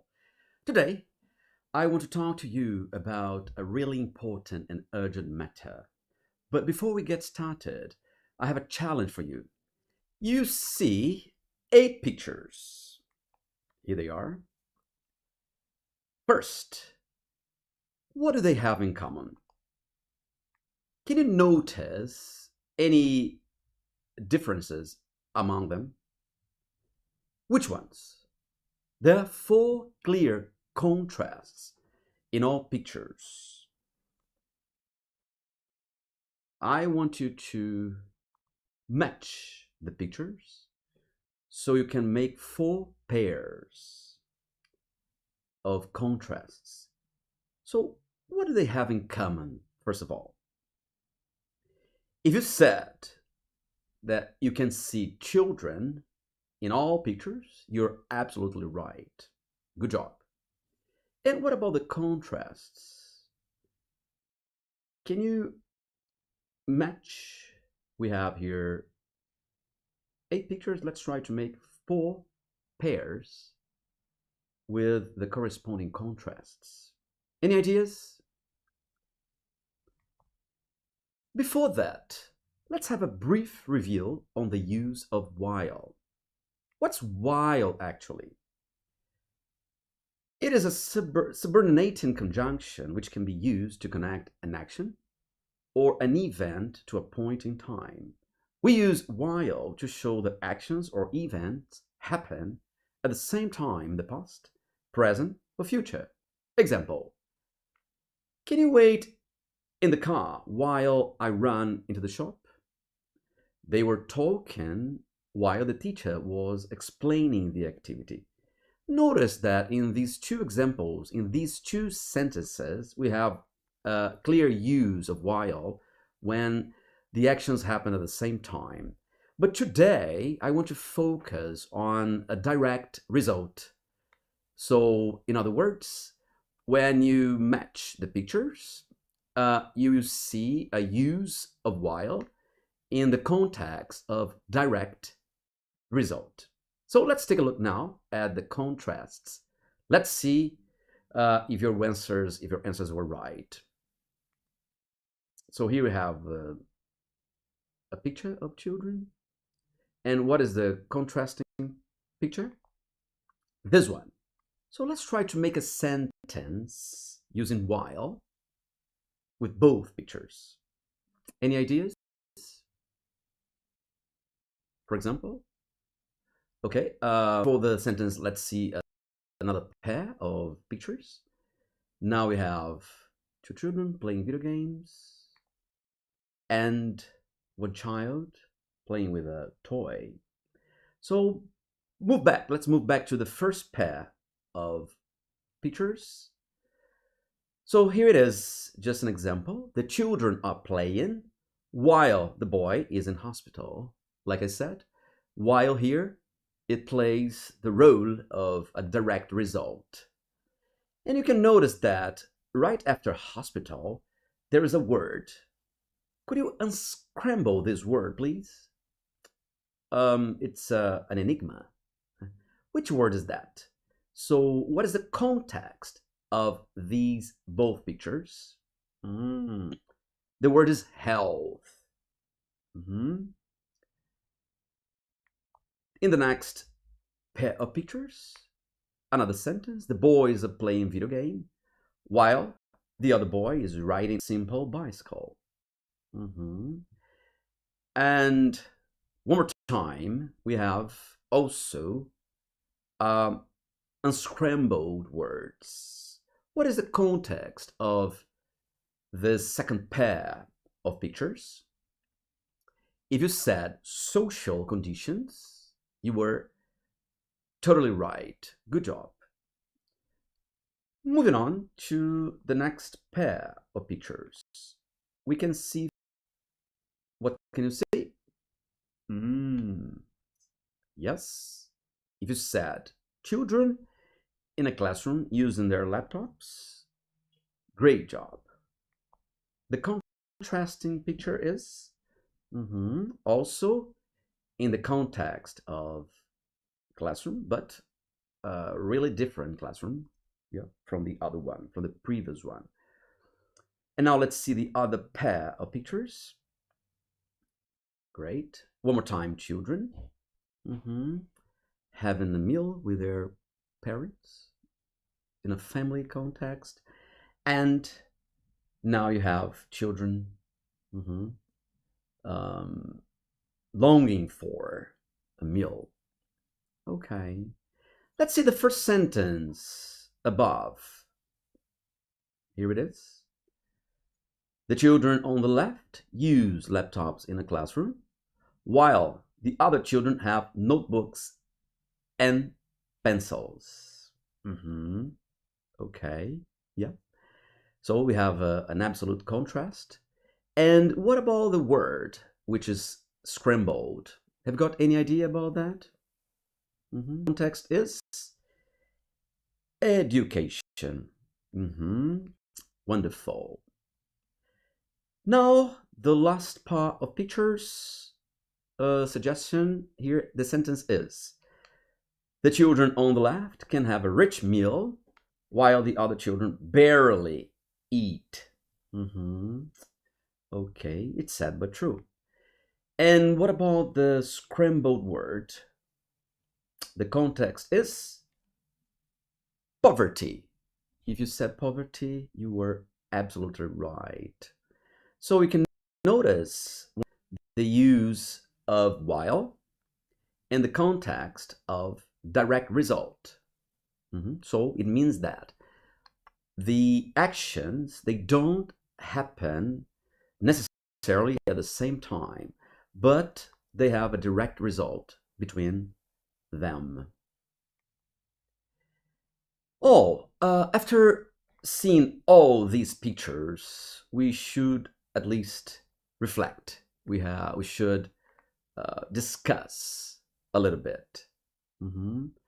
Maybe these pictures were a little bit shocking for you, or maybe not. But let's try to imagine some scenarios here. Okay, first of all, I'd like to invite you to reflect on this question. How do you see those contrasts and scenarios in the pictures? Maybe they are connected with your past life, with your childhood. What are your views on them? Think about it. Do you believe we are responsible for that or not? Why? Or why not? As individuals, and I believe that you are blessed, you have your meals, you have access to basic things, education, for example. Well, what's our real responsibility in this context? And let's analyze now the reasons, the causes. What causes all situations? Maybe it's not so simple, easy to find all causes, but what led all those children to this state? Poverty, starvation, lack of education, an absence of access to technology. Not even, sometimes they don't even have a toy. And what about the consequences? When these children grow up, I mean, emotional consequences, psychological consequences, character consequences, why not? Personality consequences. Have you ever thought about that? So do you believe that these problems, these issues can affect maybe the children's lives in the future, or maybe my life or your life? So how will this world be? What better will this world be like in the future if all these things keep happening? And now let's focus on a more practical way. What can be done to solve these issues around the world? It's not an easy question, right? Well, I mean, in terms of political strategies, social programs, what can be done? And if we talk about your country, if we focus on Russia better, how are these same contrasts in your country? Can you compare all these issues to your country? Is your country in a better situation, better context? Right? If so, let's reflect on it. What have been done to minimize all these problems, these issues? And finally, do you believe these contrasts tend to diminish or increase in the future? Of course, it doesn't depend exclusively on us, on me, but yeah, especially if you think now with a more contemporary view in times of pandemic, well, most likely these issues tend to increase, unfortunately. So maybe this lesson will serve as a reflection post-pandemic. What can be done post-pandemic? Because life goes on. Do you believe that something has changed for better, for worse? So some food for thought. How can we consider all these thoughts? And what can we really do? Not just in terms of debate, but also when it comes to actual, in terms of initiative, what can be done? Well, thanks so much for sharing this time with me. And so that's your home task, your reflection. And especially now, when Christmas is just around the corner and all this vibe, this spirit fills our hearts, I'd like to invite you to not just to put on your Santa Claus hat, but maybe this gesture is only a symbol to make us think, consider our brothers and sisters' lives, and maybe we can together change this world in a better way. Thank you very much.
вспоминаем, что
Добрый день, дорогие друзья!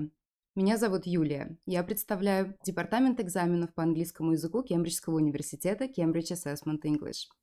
Я рада приветствовать вас сегодня из этой студии в таком новом виртуальном формате. В первую очередь я хотела бы поблагодарить SchoolRate за наше успешное сотрудничество и за организацию столь масштабного мероприятия, которое стало уже доброй традицией. Мы счастливы, что, несмотря на ограничения и нестабильную ситуацию в мире, премия состоялась. Для нас большая честь стать частью этого события. Любой кризис открывает новые возможности. И, возможно, благодаря сложившейся ситуации, этим обстоятельствам, премия прошла в этом году в новом и очень интересном формате. С большим удовольствием мы наблюдали 2 дня за презентациями школ, прекрасные прямые эфиры, организованные лучшими школами России. Широкая аудитория смогла присоединиться к этому событию и познакомиться с лучшими образовательными организациями. Хотелось бы отметить высокий профессионализм и уровень подготовки преподавателей, которые провели для нас эти прямые эфиры. Они прекрасно справились с поставленной задачей и с успехом продемонстрировали достоинство своих компаний, своих школ. Большое за это спасибо. Сегодня владение английским языком – это необходимость. И английский язык для всех нас стал языком науки, интернета. Благодаря английскому языку мы получаем доступ к самой актуальной информации. У нас открывается мир новых возможностей. Мы можем пройти обучение за рубежом, построить карьеру в крупной международной компании – в России, либо за границей. Конечно же, студенты могут принять участие в различных программах обмена и стажировках. Но что такое... Каждый родитель хочет, чтобы его ребенок выучил английский язык, но что означает фраза «выучить иностранный язык»? На вопрос «как хорошо вы знаете английский», мы можем услышать абсолютно разные ответы. И это может быть «я могу заказать еду в ресторане», а кто-то может ответить «я читаю литературу на языке оригинала». Это абсолютно разные уровни владения английским. И для нас порой очень сложно оценить самостоятельно, насколько успешно мы сами либо наши дети изучают английский язык и совершенствуют свои навыки. Большинство из нас не способны оценить этот уровень. Некоторые себя недооценивают, а некоторые, наоборот, переоценивают свои знания.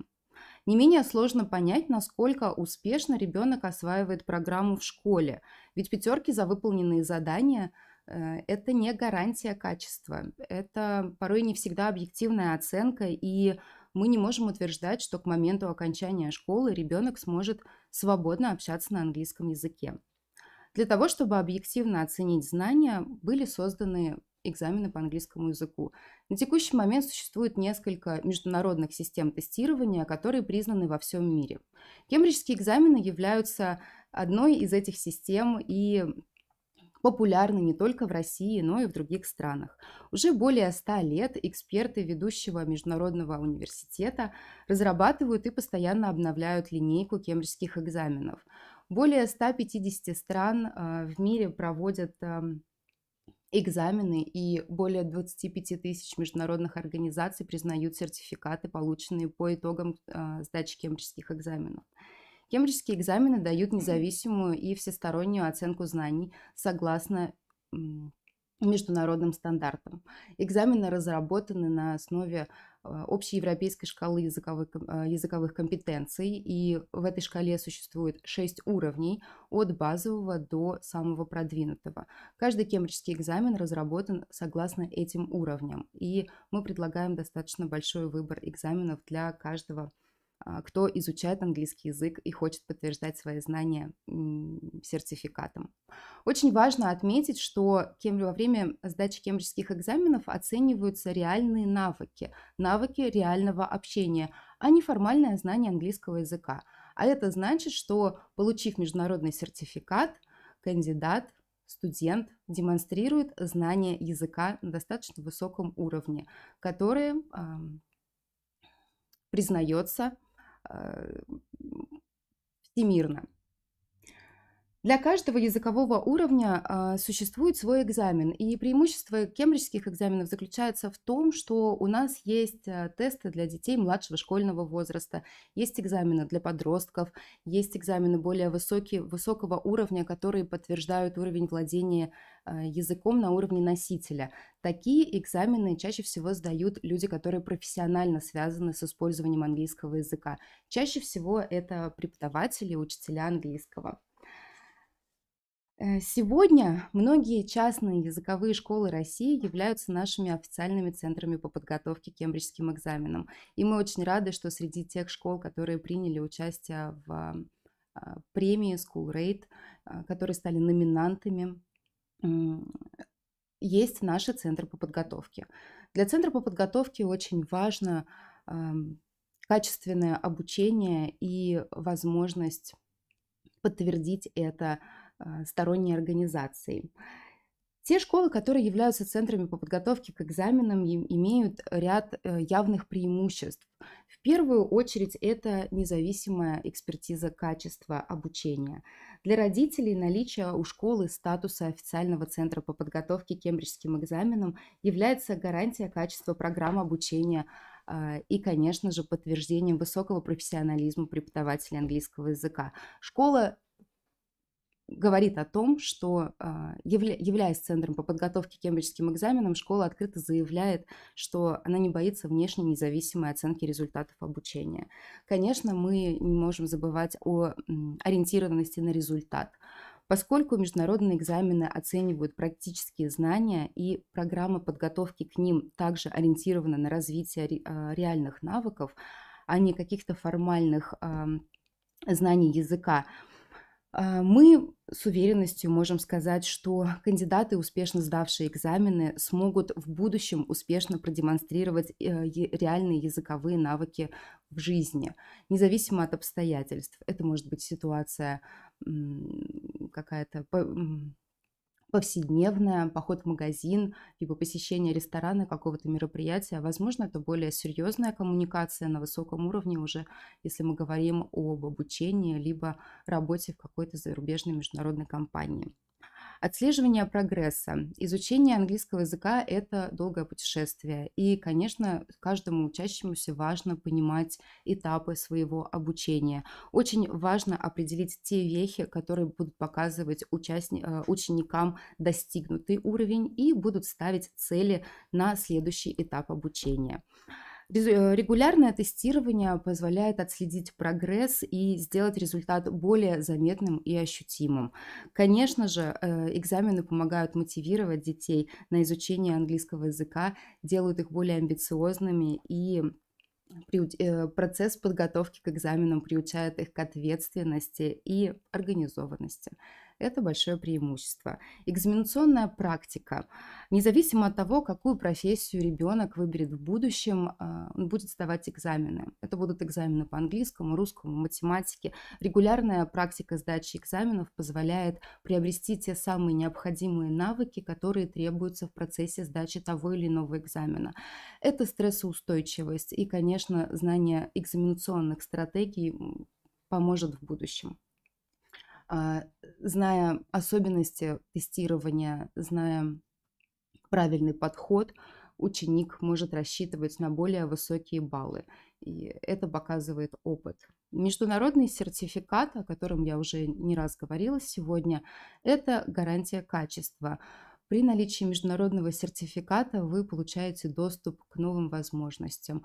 Если вы планируете обучение за границей, то наличие международного сертификата станет обязательным условием зарубежных колледжей и университетов.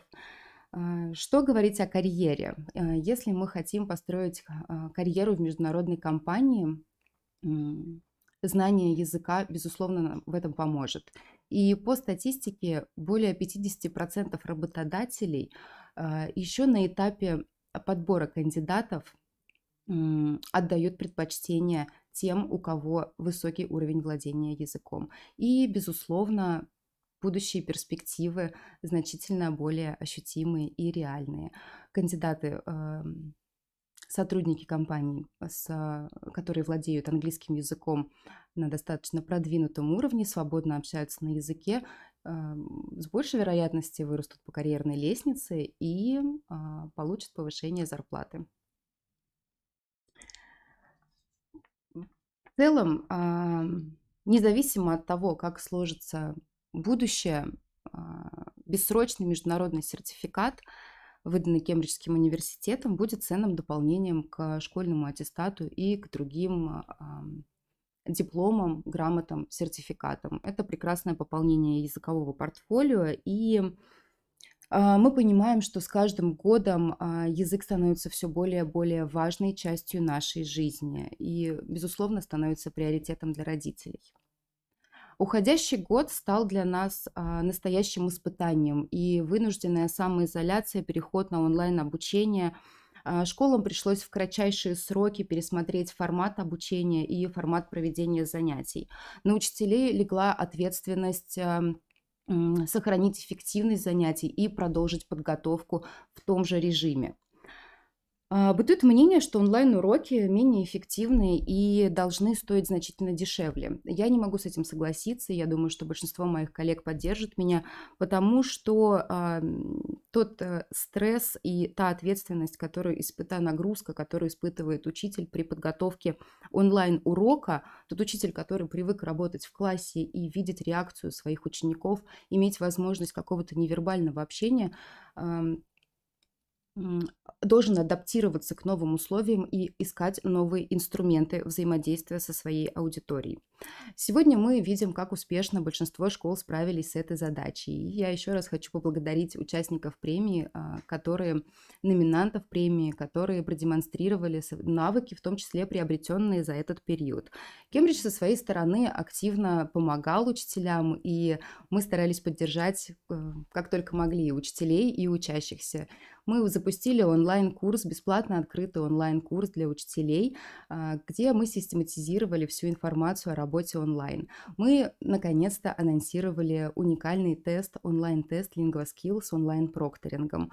Это тест, который можно сдать теперь из дома в совершенно любое время и в любом месте. Требуется только компьютер и стабильное интернет-соединение. Всемирно известный курс СЕЛТа стал доступен онлайн тоже благодаря обстоятельствам, с которыми мы столкнулись. Теперь каждый желающий получить международную квалификацию, квалификацию преподавателя английского языка, может сделать это, не выходя из дома, и выбрать абсолютно любой центр, который ему по душе. Это может быть центр Великобритании, возможно, где-нибудь в Мексике, в Испании. Выбирайте на свой вкус. Мы рады, что произошли такие перемены, и самое важное, что мы видим, качество подготовки не пострадало. Школы, которые успешно справились с поставленной задачей, смогли зарегистрировать кандидатов на экзамены, несмотря на то, что некоторые сессии были отменены весной и летом. Осенью мы увидели прекрасных кандидатов, подготовленных, независимо от того, в каком формате они занимались. Я хочу еще раз поблагодарить школы, хочу поблагодарить учителей и, конечно же, наших коллег из SchoolRate. Мы гордимся вами и с большой радостью и удовольствием встретимся с вами в следующем году, но только уже в офлайн формате, потому что мы очень сильно скучаем по живому общению с вами. Спасибо большое.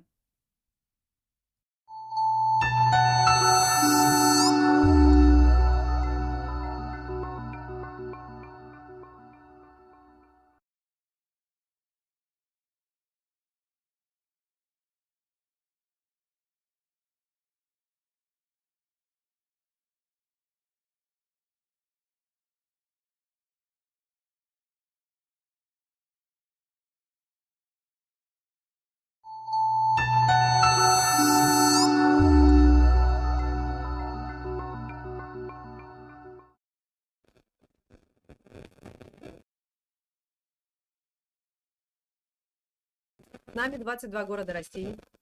Привет из студии SchoolRate Award. Сегодня мы в 4-й раз подводим итоги отраслевой премии «Эксперт года» SchoolRate Award.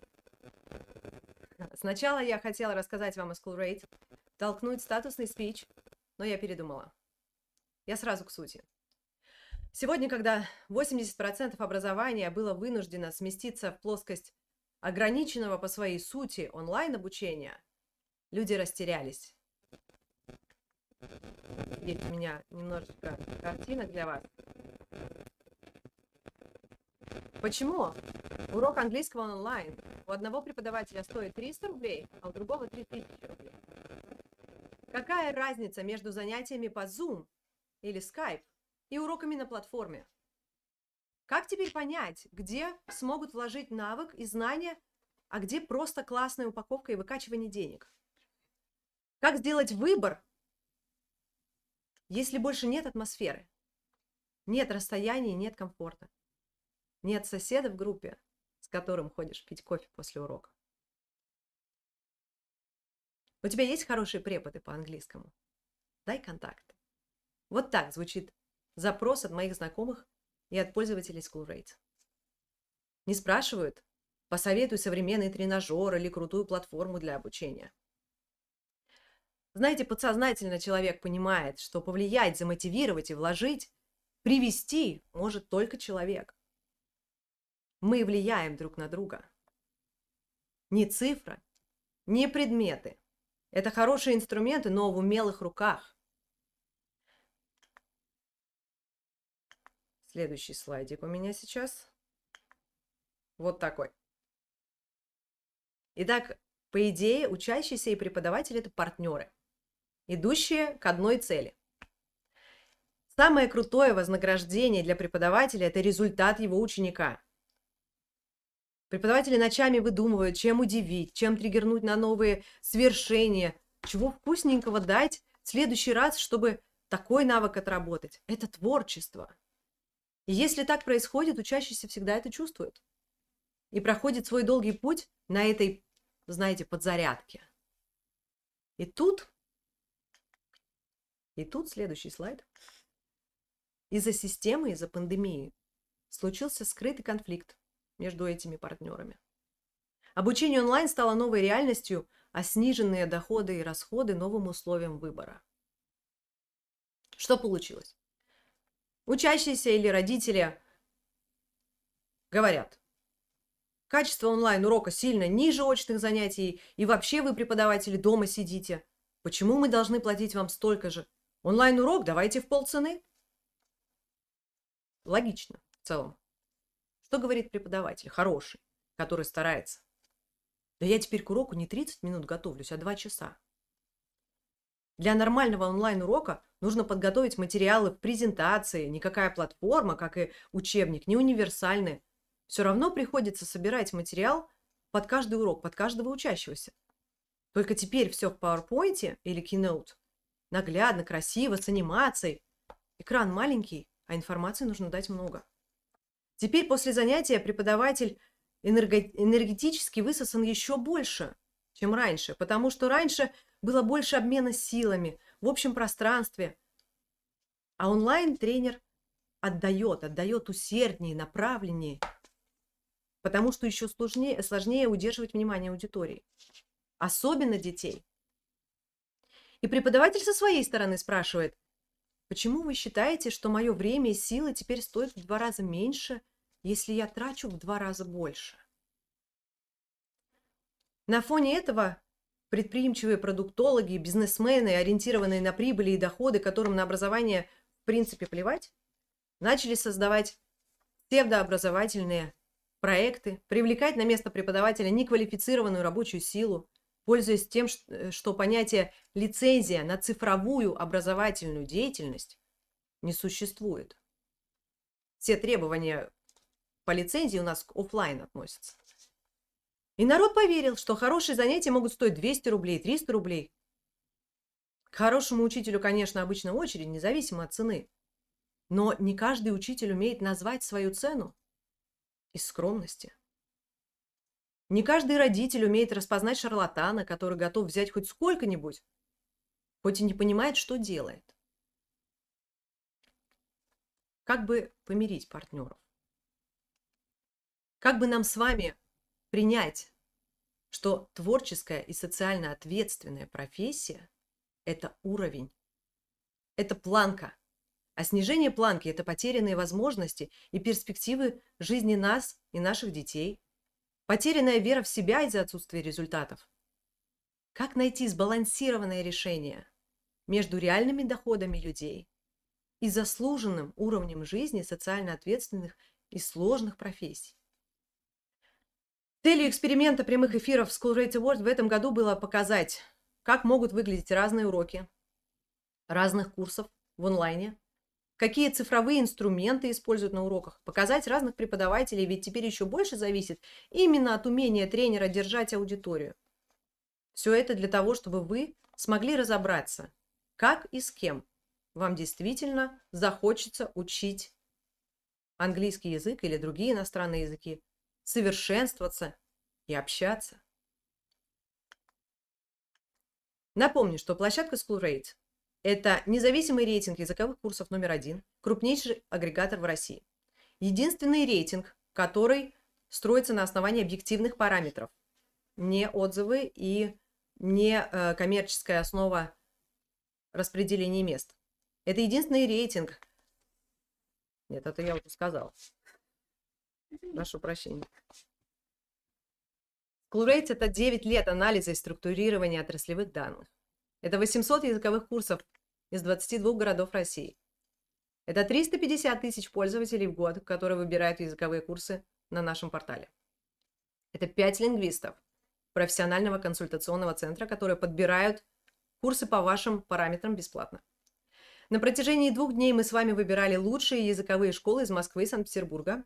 Преподаватели дали 20 онлайн-уроков английского в режиме лайв, в режиме прямого эфира.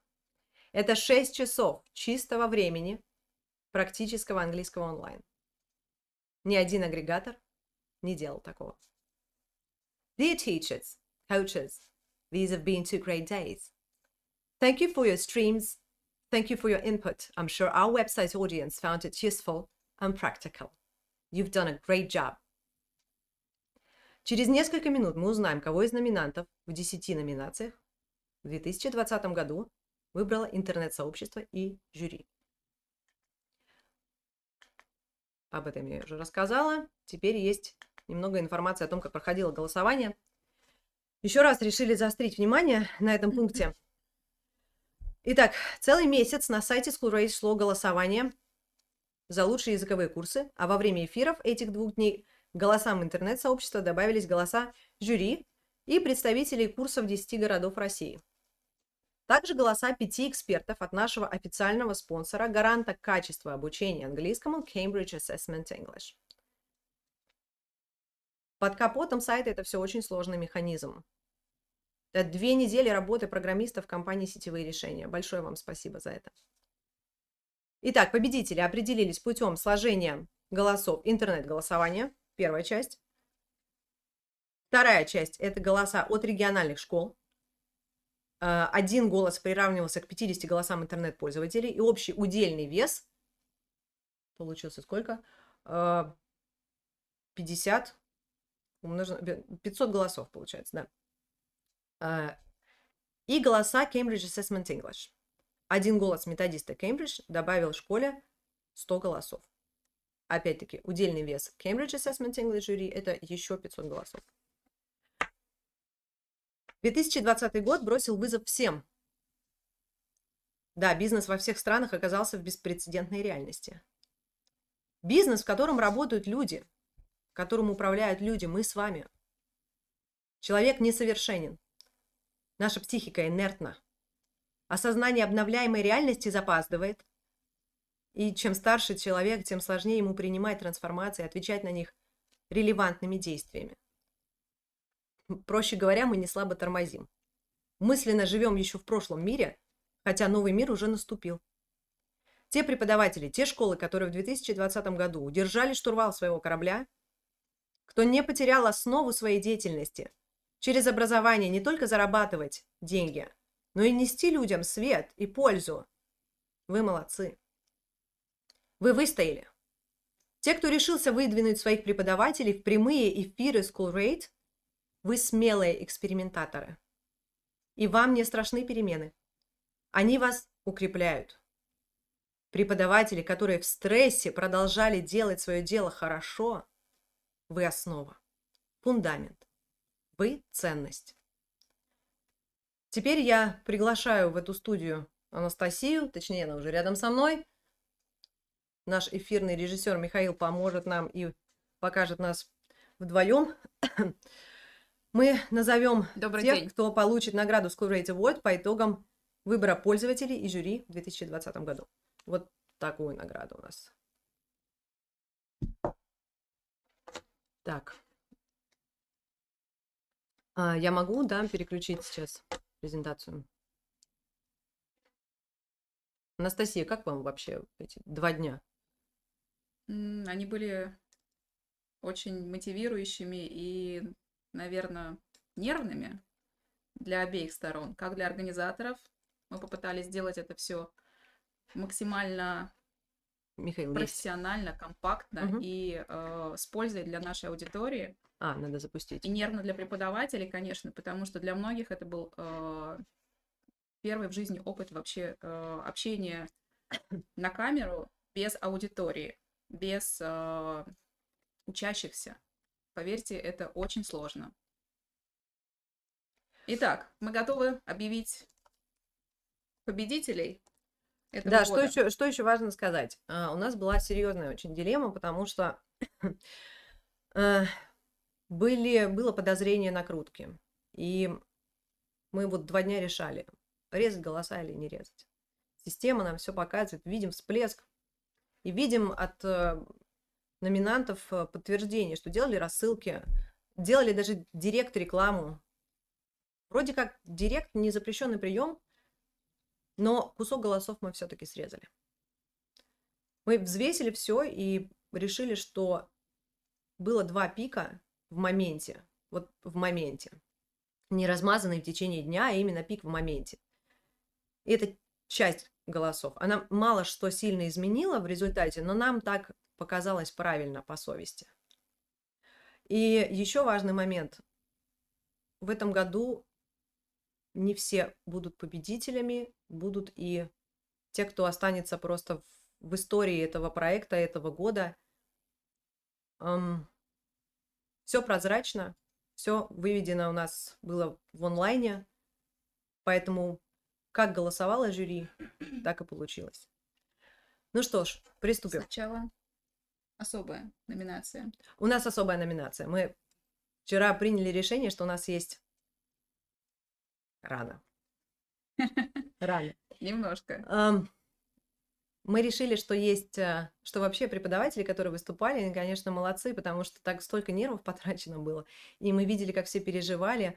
А еще мы впечатлились. Ну, были преподаватели, которые действительно впечатлили нас. Это Просто было вот нас, здорово. нашу Да. команду SchoolRate. Мы решили их...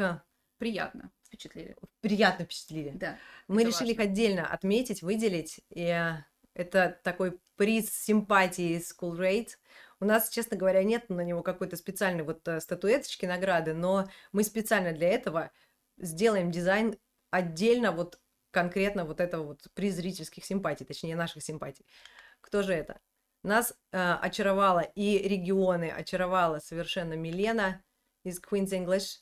Спасибо, ваш True Queen's English, мы все наслаждались, это была просто музыка, замечательно было. Мы знаем, что Милена в последний момент решилась выйти в эфир на SchoolRate Award, потому что преподаватель заболел, который должен был выступать. Спасибо, что не бросили наш проект, что поддержали, вышли. И в Инстаграме тоже очень много положительных отзывов о вашем выступлении, поэтому это было здорово.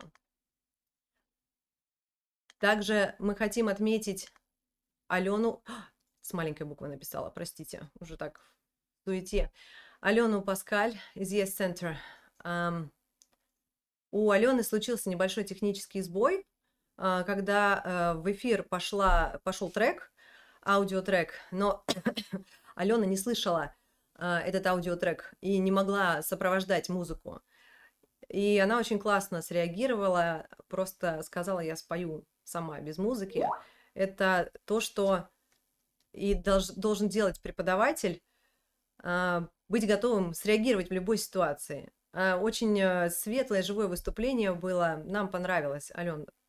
Наши лайки и сердечки уходят вам. Да, абсолютно. Я думаю, что даже если вы не видели эту трансляцию, вы можете посмотреть, потому что все 2 дня нашего эфира будут доступны на нашем YouTube-канале SchoolRate.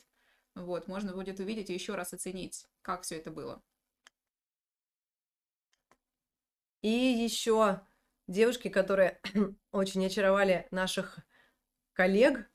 Мне не удалось с ними много пообщаться, но наши коллеги прям с таким восторгом описывали, какие девчонки веселые, какой у них был живой, хороший эфир. САЕС, Инна и Сабина. 3-й лайк, 3-й приз симпатий SchoolRate мы отправляем вам. Да. САЕС. Теперь приступаем к оглашению результатов. Самая волнительная часть. Я буду комментировать то, что я вижу у себя в таблице, потому что голоса, то есть решение, кто выиграл, за счет чего оно получилось, то есть где был основной вес голосов. Голосуем по 2 городам. Уже проголосовали, Точнее, да, объявляем результаты по 2 городам, Москва и Санкт-Петербург. Соответственно, будут победители. В одной номинации 2. Итак, обучение английскому языку детей дошкольного возраста. Наша первая номинация по Москве уходит в Language Link. Мы вас поздравляем. Это был первый эфир. Это было очень волнительно для преподавателя, для нас в том числе, потому что все только запустилось, и мы тестировали по факту. Но это было очень живо, это было здорово, правда.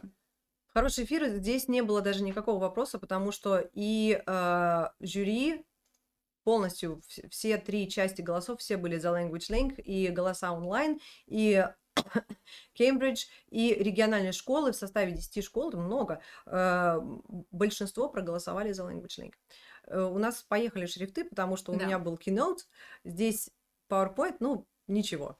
Так бывает. Получилось, да. Мы позаботились обо всех и проконтролировали, чтобы у всех контент пошел как нужно, а вот свой в последний момент какой получился. В этой же номинации по Санкт-Петербургу. Да? Да, по Санкт-Петербургу победителем будет школа EF English First. Поздравляем, Антон. Было очень волнительно, да, и в общем, Тоже вопроса особо не было, потому Да. что будем так еще говорить, что по Санкт-Петербургу не очень много было номинантов в целом в этом году. Мы надеемся, что в следующем году будет больше, но даже между этими номинантами была достаточно серьезная борьба. Дальше. Вторая номинация. Эксперт по корпоративному обучению. Город Москва. Да, первые результаты по Москве. И победителем в данной номинации является школа Language Link. Снова Language Link. Да. Что здесь? Хотела бы прокомментировать, что региональное жюри отметило Yes Center, но немножечко не хватило, потому что две другие части общих голосов все-таки были на стороне Language Link. Мы поздравляем Language Link с победой в этой номинации. Питер. Санкт-Петербург. Победителем становится День School. Была презентация. Связь с Санкт-Петербургом была через Zoom-конференцию. Телемост. Да, вдвойне было волнительно, но все прошло хорошо, и, соответственно, победителем является школа День School. Спасибо, поздравляем. Переходим к третьей номинации. Третья номинация. Онлайн-обучение. Важная номинация для многих пользователей, потому что как раз формат, который актуален, как никогда. Победителем по Москве является Yes Center. Поздравляем. Что сказать здесь? Абсолютное большинство голосов от Cambridge Assessment, методистов Cambridge, ушло в школу Yes Center. Регионы разделились, но Yes Center получил от регионов тоже много голосов. И именно поэтому победа за вами. Был, кстати, отличный эфир, вот, и отличная презентация. Вот, поэтому посмотрите записи. Это молодой человек, который был, да? Нет. Это была девушка. С модальными глаголами. Да. С модальными глаголами, с розовыми волосами. Нам очень понравилось. Нам кажется, что с методической... Юля. Что с методической точки зрения очень классно был выстроен урок. И вообще преподам есть оттуда что подчерпнуть для себя, чтобы дальше поработать с этими инструментами и упражнениями. Спасибо, Юль. Санкт-Петербург. Санкт-Петербург. Победителем становится школа День School. Показали нам также свою платформу. Соответственно, можно занятия в данной школе идут вместе с платформой, как онлайн, так и офлайн. JetClass, да? JetClass, да. Платформа применяется в том числе и на корпоративных занятиях. Ну, скажем об этом еще, наверное, чуть позднее. Вот. Соответственно, красивая, приятная платформа с хорошим интерфейсом, хорошо продуманные упражнения. Нам показалось, что это действительно то, что должно быть в онлайн-обучении. Ну да, тем более, что платформу они обновляют раз в полгода, добавляют актуальный контент, соответственно, есть чему поучиться. Дальше была интрига. Следующая номинация. Это была интригующая интрига. Подготовка преподавателей английского. Эксперт по подготовке преподавателей. Ответственная. Очень. И 4 номинанта, и голоса так по-разному распределились, но регионы. Здесь все решили регионы. И практически единогласно, за исключением буквально 2 представителей регионов. По Москве? А у нас тут нет. Питера, нет? Только Москва, да. Эту премию забирает Queen's English. При том, что онлайн-голосов у Queen's English было мало. Но частично Кембридж отдали голоса за вас, и регионы полностью отдали вам свое предпочтение. Поздравляем вас. Мне кажется, что Милена тогда сказала о многих болях преподавателей и языковых школ, поэтому особая симпатия. Угу. Итак. Следующая номинация тоже была очень конкурентной. Очень конкурентной. И отрыв в голосах был небольшой. Мы проверили каждую школу на предмет накруток или не накруток. И не один раз. Да, не один раз. Мы сидели, правда, все отсматривали. Очень переживали. Даем результат такой, каким мы его увидели. Еще не очень понятно все это было, потому что Кембридж голоса распределились. И региональные голоса тоже распределились. И там такой небольшой отрыв, что очень сложно, конечно. Вот. Но победитель есть победитель. Итак, следующая номинация. Прорыв обучения английскому забирает школа Yes-центр. Yes-центр, поздравляем, это еще одна ваша награда сегодня. Да. Кажется, очень почетная. Ну, она По была Москве. действительно, действительно конкурентной и сложной, и показывали разные интересные инструменты. И да, вот в этих двух номинациях были прекрасные выступления. Кстати, вот в этой номинации я хотела сказать, что Star Talk получили много региональных голосов. И в подготовке преподавателей. Вообще Star Talk, вторая часть голосов по подготовке преподавателей ушла Star Talk. Say Yes было отличное выступление, нам так понравилось, но не хватило онлайн-голосов. Онлайн-голосов было совсем мало, и поэтому не перевесило чаша, к сожалению. Да, просто распределились голоса буквально между конкурентами, да, между номинантами, и, соответственно, получилось, ну, как получилось. По Санкт-Петербургу Санкт-Петербург. эту премию забирает... Сейчас. Прорыв года совершила Чикаго. Школа Чикаго. Да, школа создала свою собственную онлайн-платформу, которую презентовала. Нам показалось это интересным, вот, с точки зрения, ну, я имею в виду SchoolRate, да, и пользователи также отдали свои голоса за эту школу. Следующая номинация. 6-я. Середина пройдена. Середина пройдена. Практика английской речи. Эксперт по Практика. практике речи. То, что ищут наши пользователи. Дайте мне разговорный английский. Вот, Тоже лучше всех дал этот разговорный английский. Давайте практика посмотрим. речи в Москве уходит в интенсив. Да, было прекрасное, веселое выступление. Тоже определенные симпатии нашей команды тоже туда ушли. Ну, преподаватель отлично подготовился. Преподаватель шикарный дал, Да. да, классные уроки. Все это было творчески. Был Дедом Морозом. Да, всех позитивно. заставил улыбнуться позитивно. Абсолютно. Это замечательно. Спасибо. По Санкт-Петербургу И данная награда уходит какая в... интрига! О, Чикаго! Чикаго забрали. Алена, да? Из Чикаго. Да. Алена. По практике, по-моему, был носитель. Ну, я в любом случае хочу сказать преподавателям из Chicago School тоже. Ну, Алена же, вот девушка, которую мы видели, Алиса. что... Ой, простите, пожалуйста. Ой. потому что- Да, Алиса.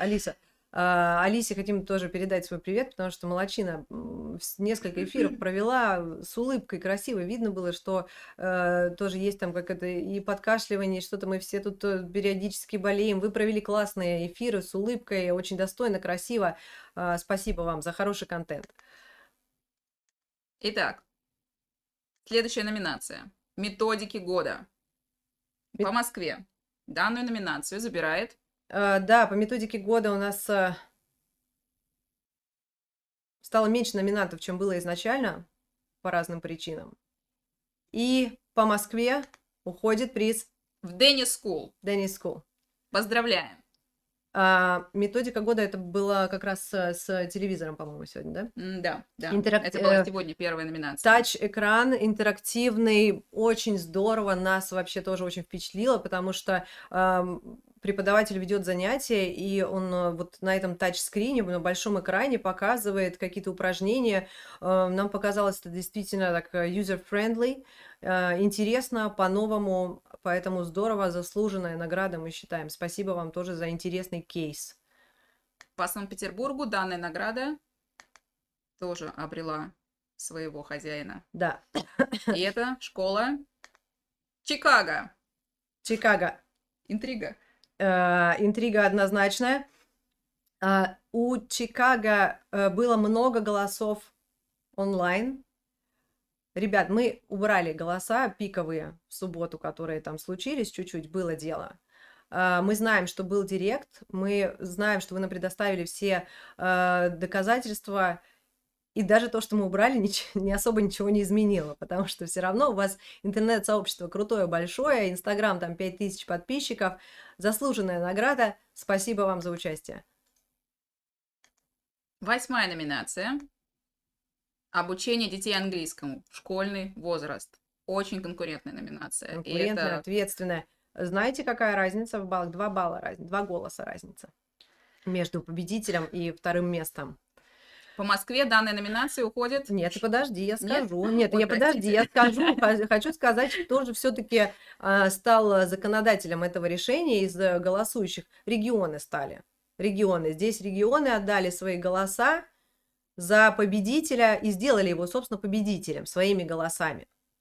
Награда уходит В школу EF English First. EF Наши English First. поздравления. Да. Санкт-Петербург. По Санкт-Петербургу. Победитель Чикаго. Чикаго, снова Чикаго. Red color, clap your hands. Red color, clap your hands. Да, мы пели с вами, поэтому... Ну, с Антоном мы тоже танцевали, Антоном, да. да. English Fest тоже делали, и там сами цезы, мы бэкстейдж там в студии приседали, все Stand делали. set. Да. Окей. Sit down, stand up. Дальше. Итак, Последняя номинация у нас. Выбор народа. последняя. The last but not the least. После Пожалуйста. анализа Видишь, всего... Санкт-Петербург. Как? Пока не вижу. А что это такое? Следующие Подождите. презентации. Окей. А что, почему 8-е? Сейчас, секундочку. Обучение с носителем еще не последнее. I'm sorry. Обучение с носителем. Прямой эфир. Все может быть. Что? Yeah, that's why I said the last but not the least. Oh, Jesus Christ. Окей. По Москве тоже конкурентная номинация, да, многие ищут, подбирают для себя курсы с носителем, считая, что данная методика, точнее, данный способ изучения более эффективен. Можете посмотреть, кстати, мнение носителя по этому поводу у нас в Инстаграм. Мы взяли интервью. Вот. Здесь хочу сказать, что это однозначная победа, потому что все 3 компонента голосов ушли однозначно в одной школе.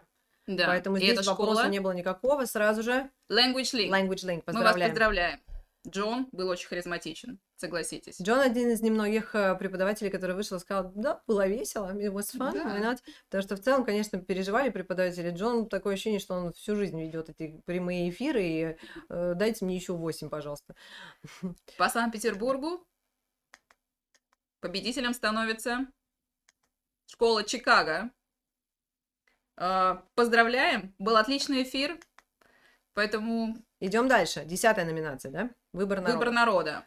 Да, вот здесь вот вообще жара была. Здесь была жара, ребят, потому что пики были у разных. Нужно сказать, что в этой номинации учитываются только голоса Здесь онлайн. только голоса онлайн, поэтому мы проверяли буквально каждый IP-адрес, мы проверяли пики в моменте, и тут мы вообще много чего рихтанули, честно говоря, по голосам. По Москве. По Москве. Номинация уходит в школу. Language Link. Победитель очередной год, когда данная школа становится победителем в данной номинации. У Language Link огромное сообщество в разных городах. 64 филиала, если я не ошибаюсь, у Language Link. И, конечно, чтобы все было максимально четко и прозрачно, мы отсмотрели каждый день голосования. У Language Link очень хорошая, равномерная пила голосования, и вопроса здесь не было. Санкт-Петербург. Санкт-Петербург. Выбор народа. Здесь была корректировка. Была. И... Победителем становится школа English Isle. English Isle. Поздравляем. У вас набралось, сейчас скажу, сколько людей за вас проголосовало. 849 голосов. Абсолютно равномерного, красивого, хорошего голосования. Мы видели переходы и из соцсетей, и с вашего сайта, видели все разные IP-адреса. У вас очень серьезное тоже сообщество, 850 человек. Предложите им проголосовать, чтобы они это сделали, это здорово. Так что заслуженный выбор народа. На этом что? Все, результаты озвучены, итоги подведены. Мы надеемся, что в следующем году нам удастся сделать более масштабную премию. Можно следующий слайд, наверное, да, там было что-то. Было что-то? Мне кажется, нет. Ну, вот так вот было. Вот. Я лично вот хочу сказать, что 2 школы сегодня не получили наград.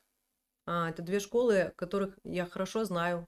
Мне очень симпатичны эти люди, мне очень симпатично то, что они делают. Но мы не голосовали. мы не участвовали в этом. Мы организовали и дали вам результаты такие, какими мы их получили. Мне кажется, что в этом году результаты были максимально прозрачными. Это был вопрос до начала вообще каких-то организационных процессов по премии, как можно отследить прозрачно голоса. Да, то есть кто за кого голосовал, какие результаты. Это было основное сомнение у школ, вообще принимать участие в этом во всем или нет. Мы со своей стороны постарались сделать это настолько прозрачно, насколько мы могли. И еще момент, я с многими из вас постоянно была в коммуникации конкретно по этому проекту, потому что я понимала, что нужно отвечать на вопросы, обязательно, нужно на все ваши вопросы обязательно отвечать. И если поступал какой-то вопрос, на который у нас не было ответа, мы брали паузу, шли делать свое домашнее задание и искать этот четкий ответ. Мы очень надеемся, что у нас все получилось, и что это был ценный опыт для вас, для нас, и полезный контент для пользователей SchoolRate. Большое преподавателей спасибо. В том числе. Да, с наступающим Новым годом, пускай 2021 год получше будет, чем это. Я бы сказала, постабильнее, да, наверное. Можно с ростом, пожалуйста, вот нестабильно, как бы вот стабильность на том уровне, на котором есть сейчас, лучше вот как-то вперед. Хорошо. Все, большое спасибо. Благодарим всех. Всем пока. See you soon. Bye-bye.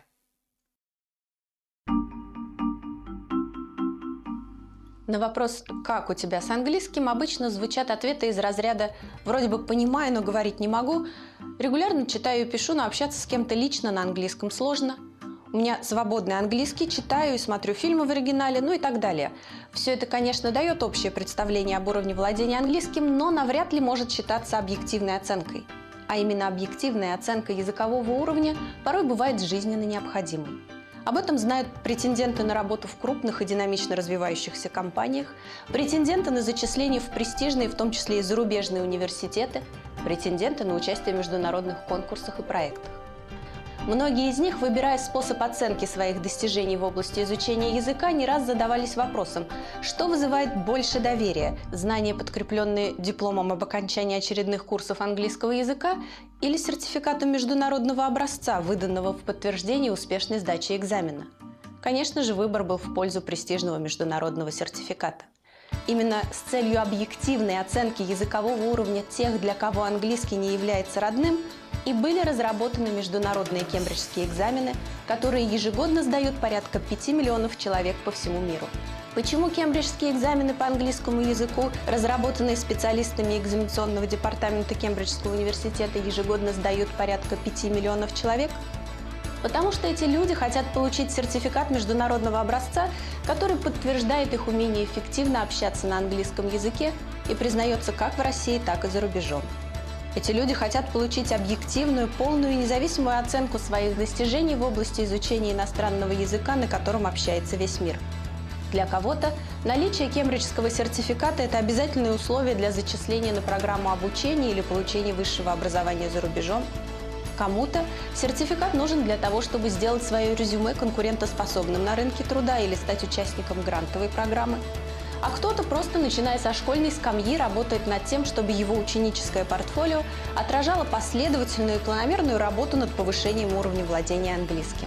Уверенность в использовании языка, получение привилегий при поступлении в вуз и возможности обучения за рубежом, повышение конкурентоспособности при трудоустройстве – именно эти цели ежегодно подвигают порядка 5 миллионов человек на сдачу кембриджских экзаменов по английскому языку. Надеемся, теперь вопрос, зачем нужно сдавать международные экзамены по английскому языку, не вызывает недоумения. Учите английский, подкрепляйте свои знания международными сертификатами. Кто знает, может, с их помощью вы станете на шаг ближе к своей мечте.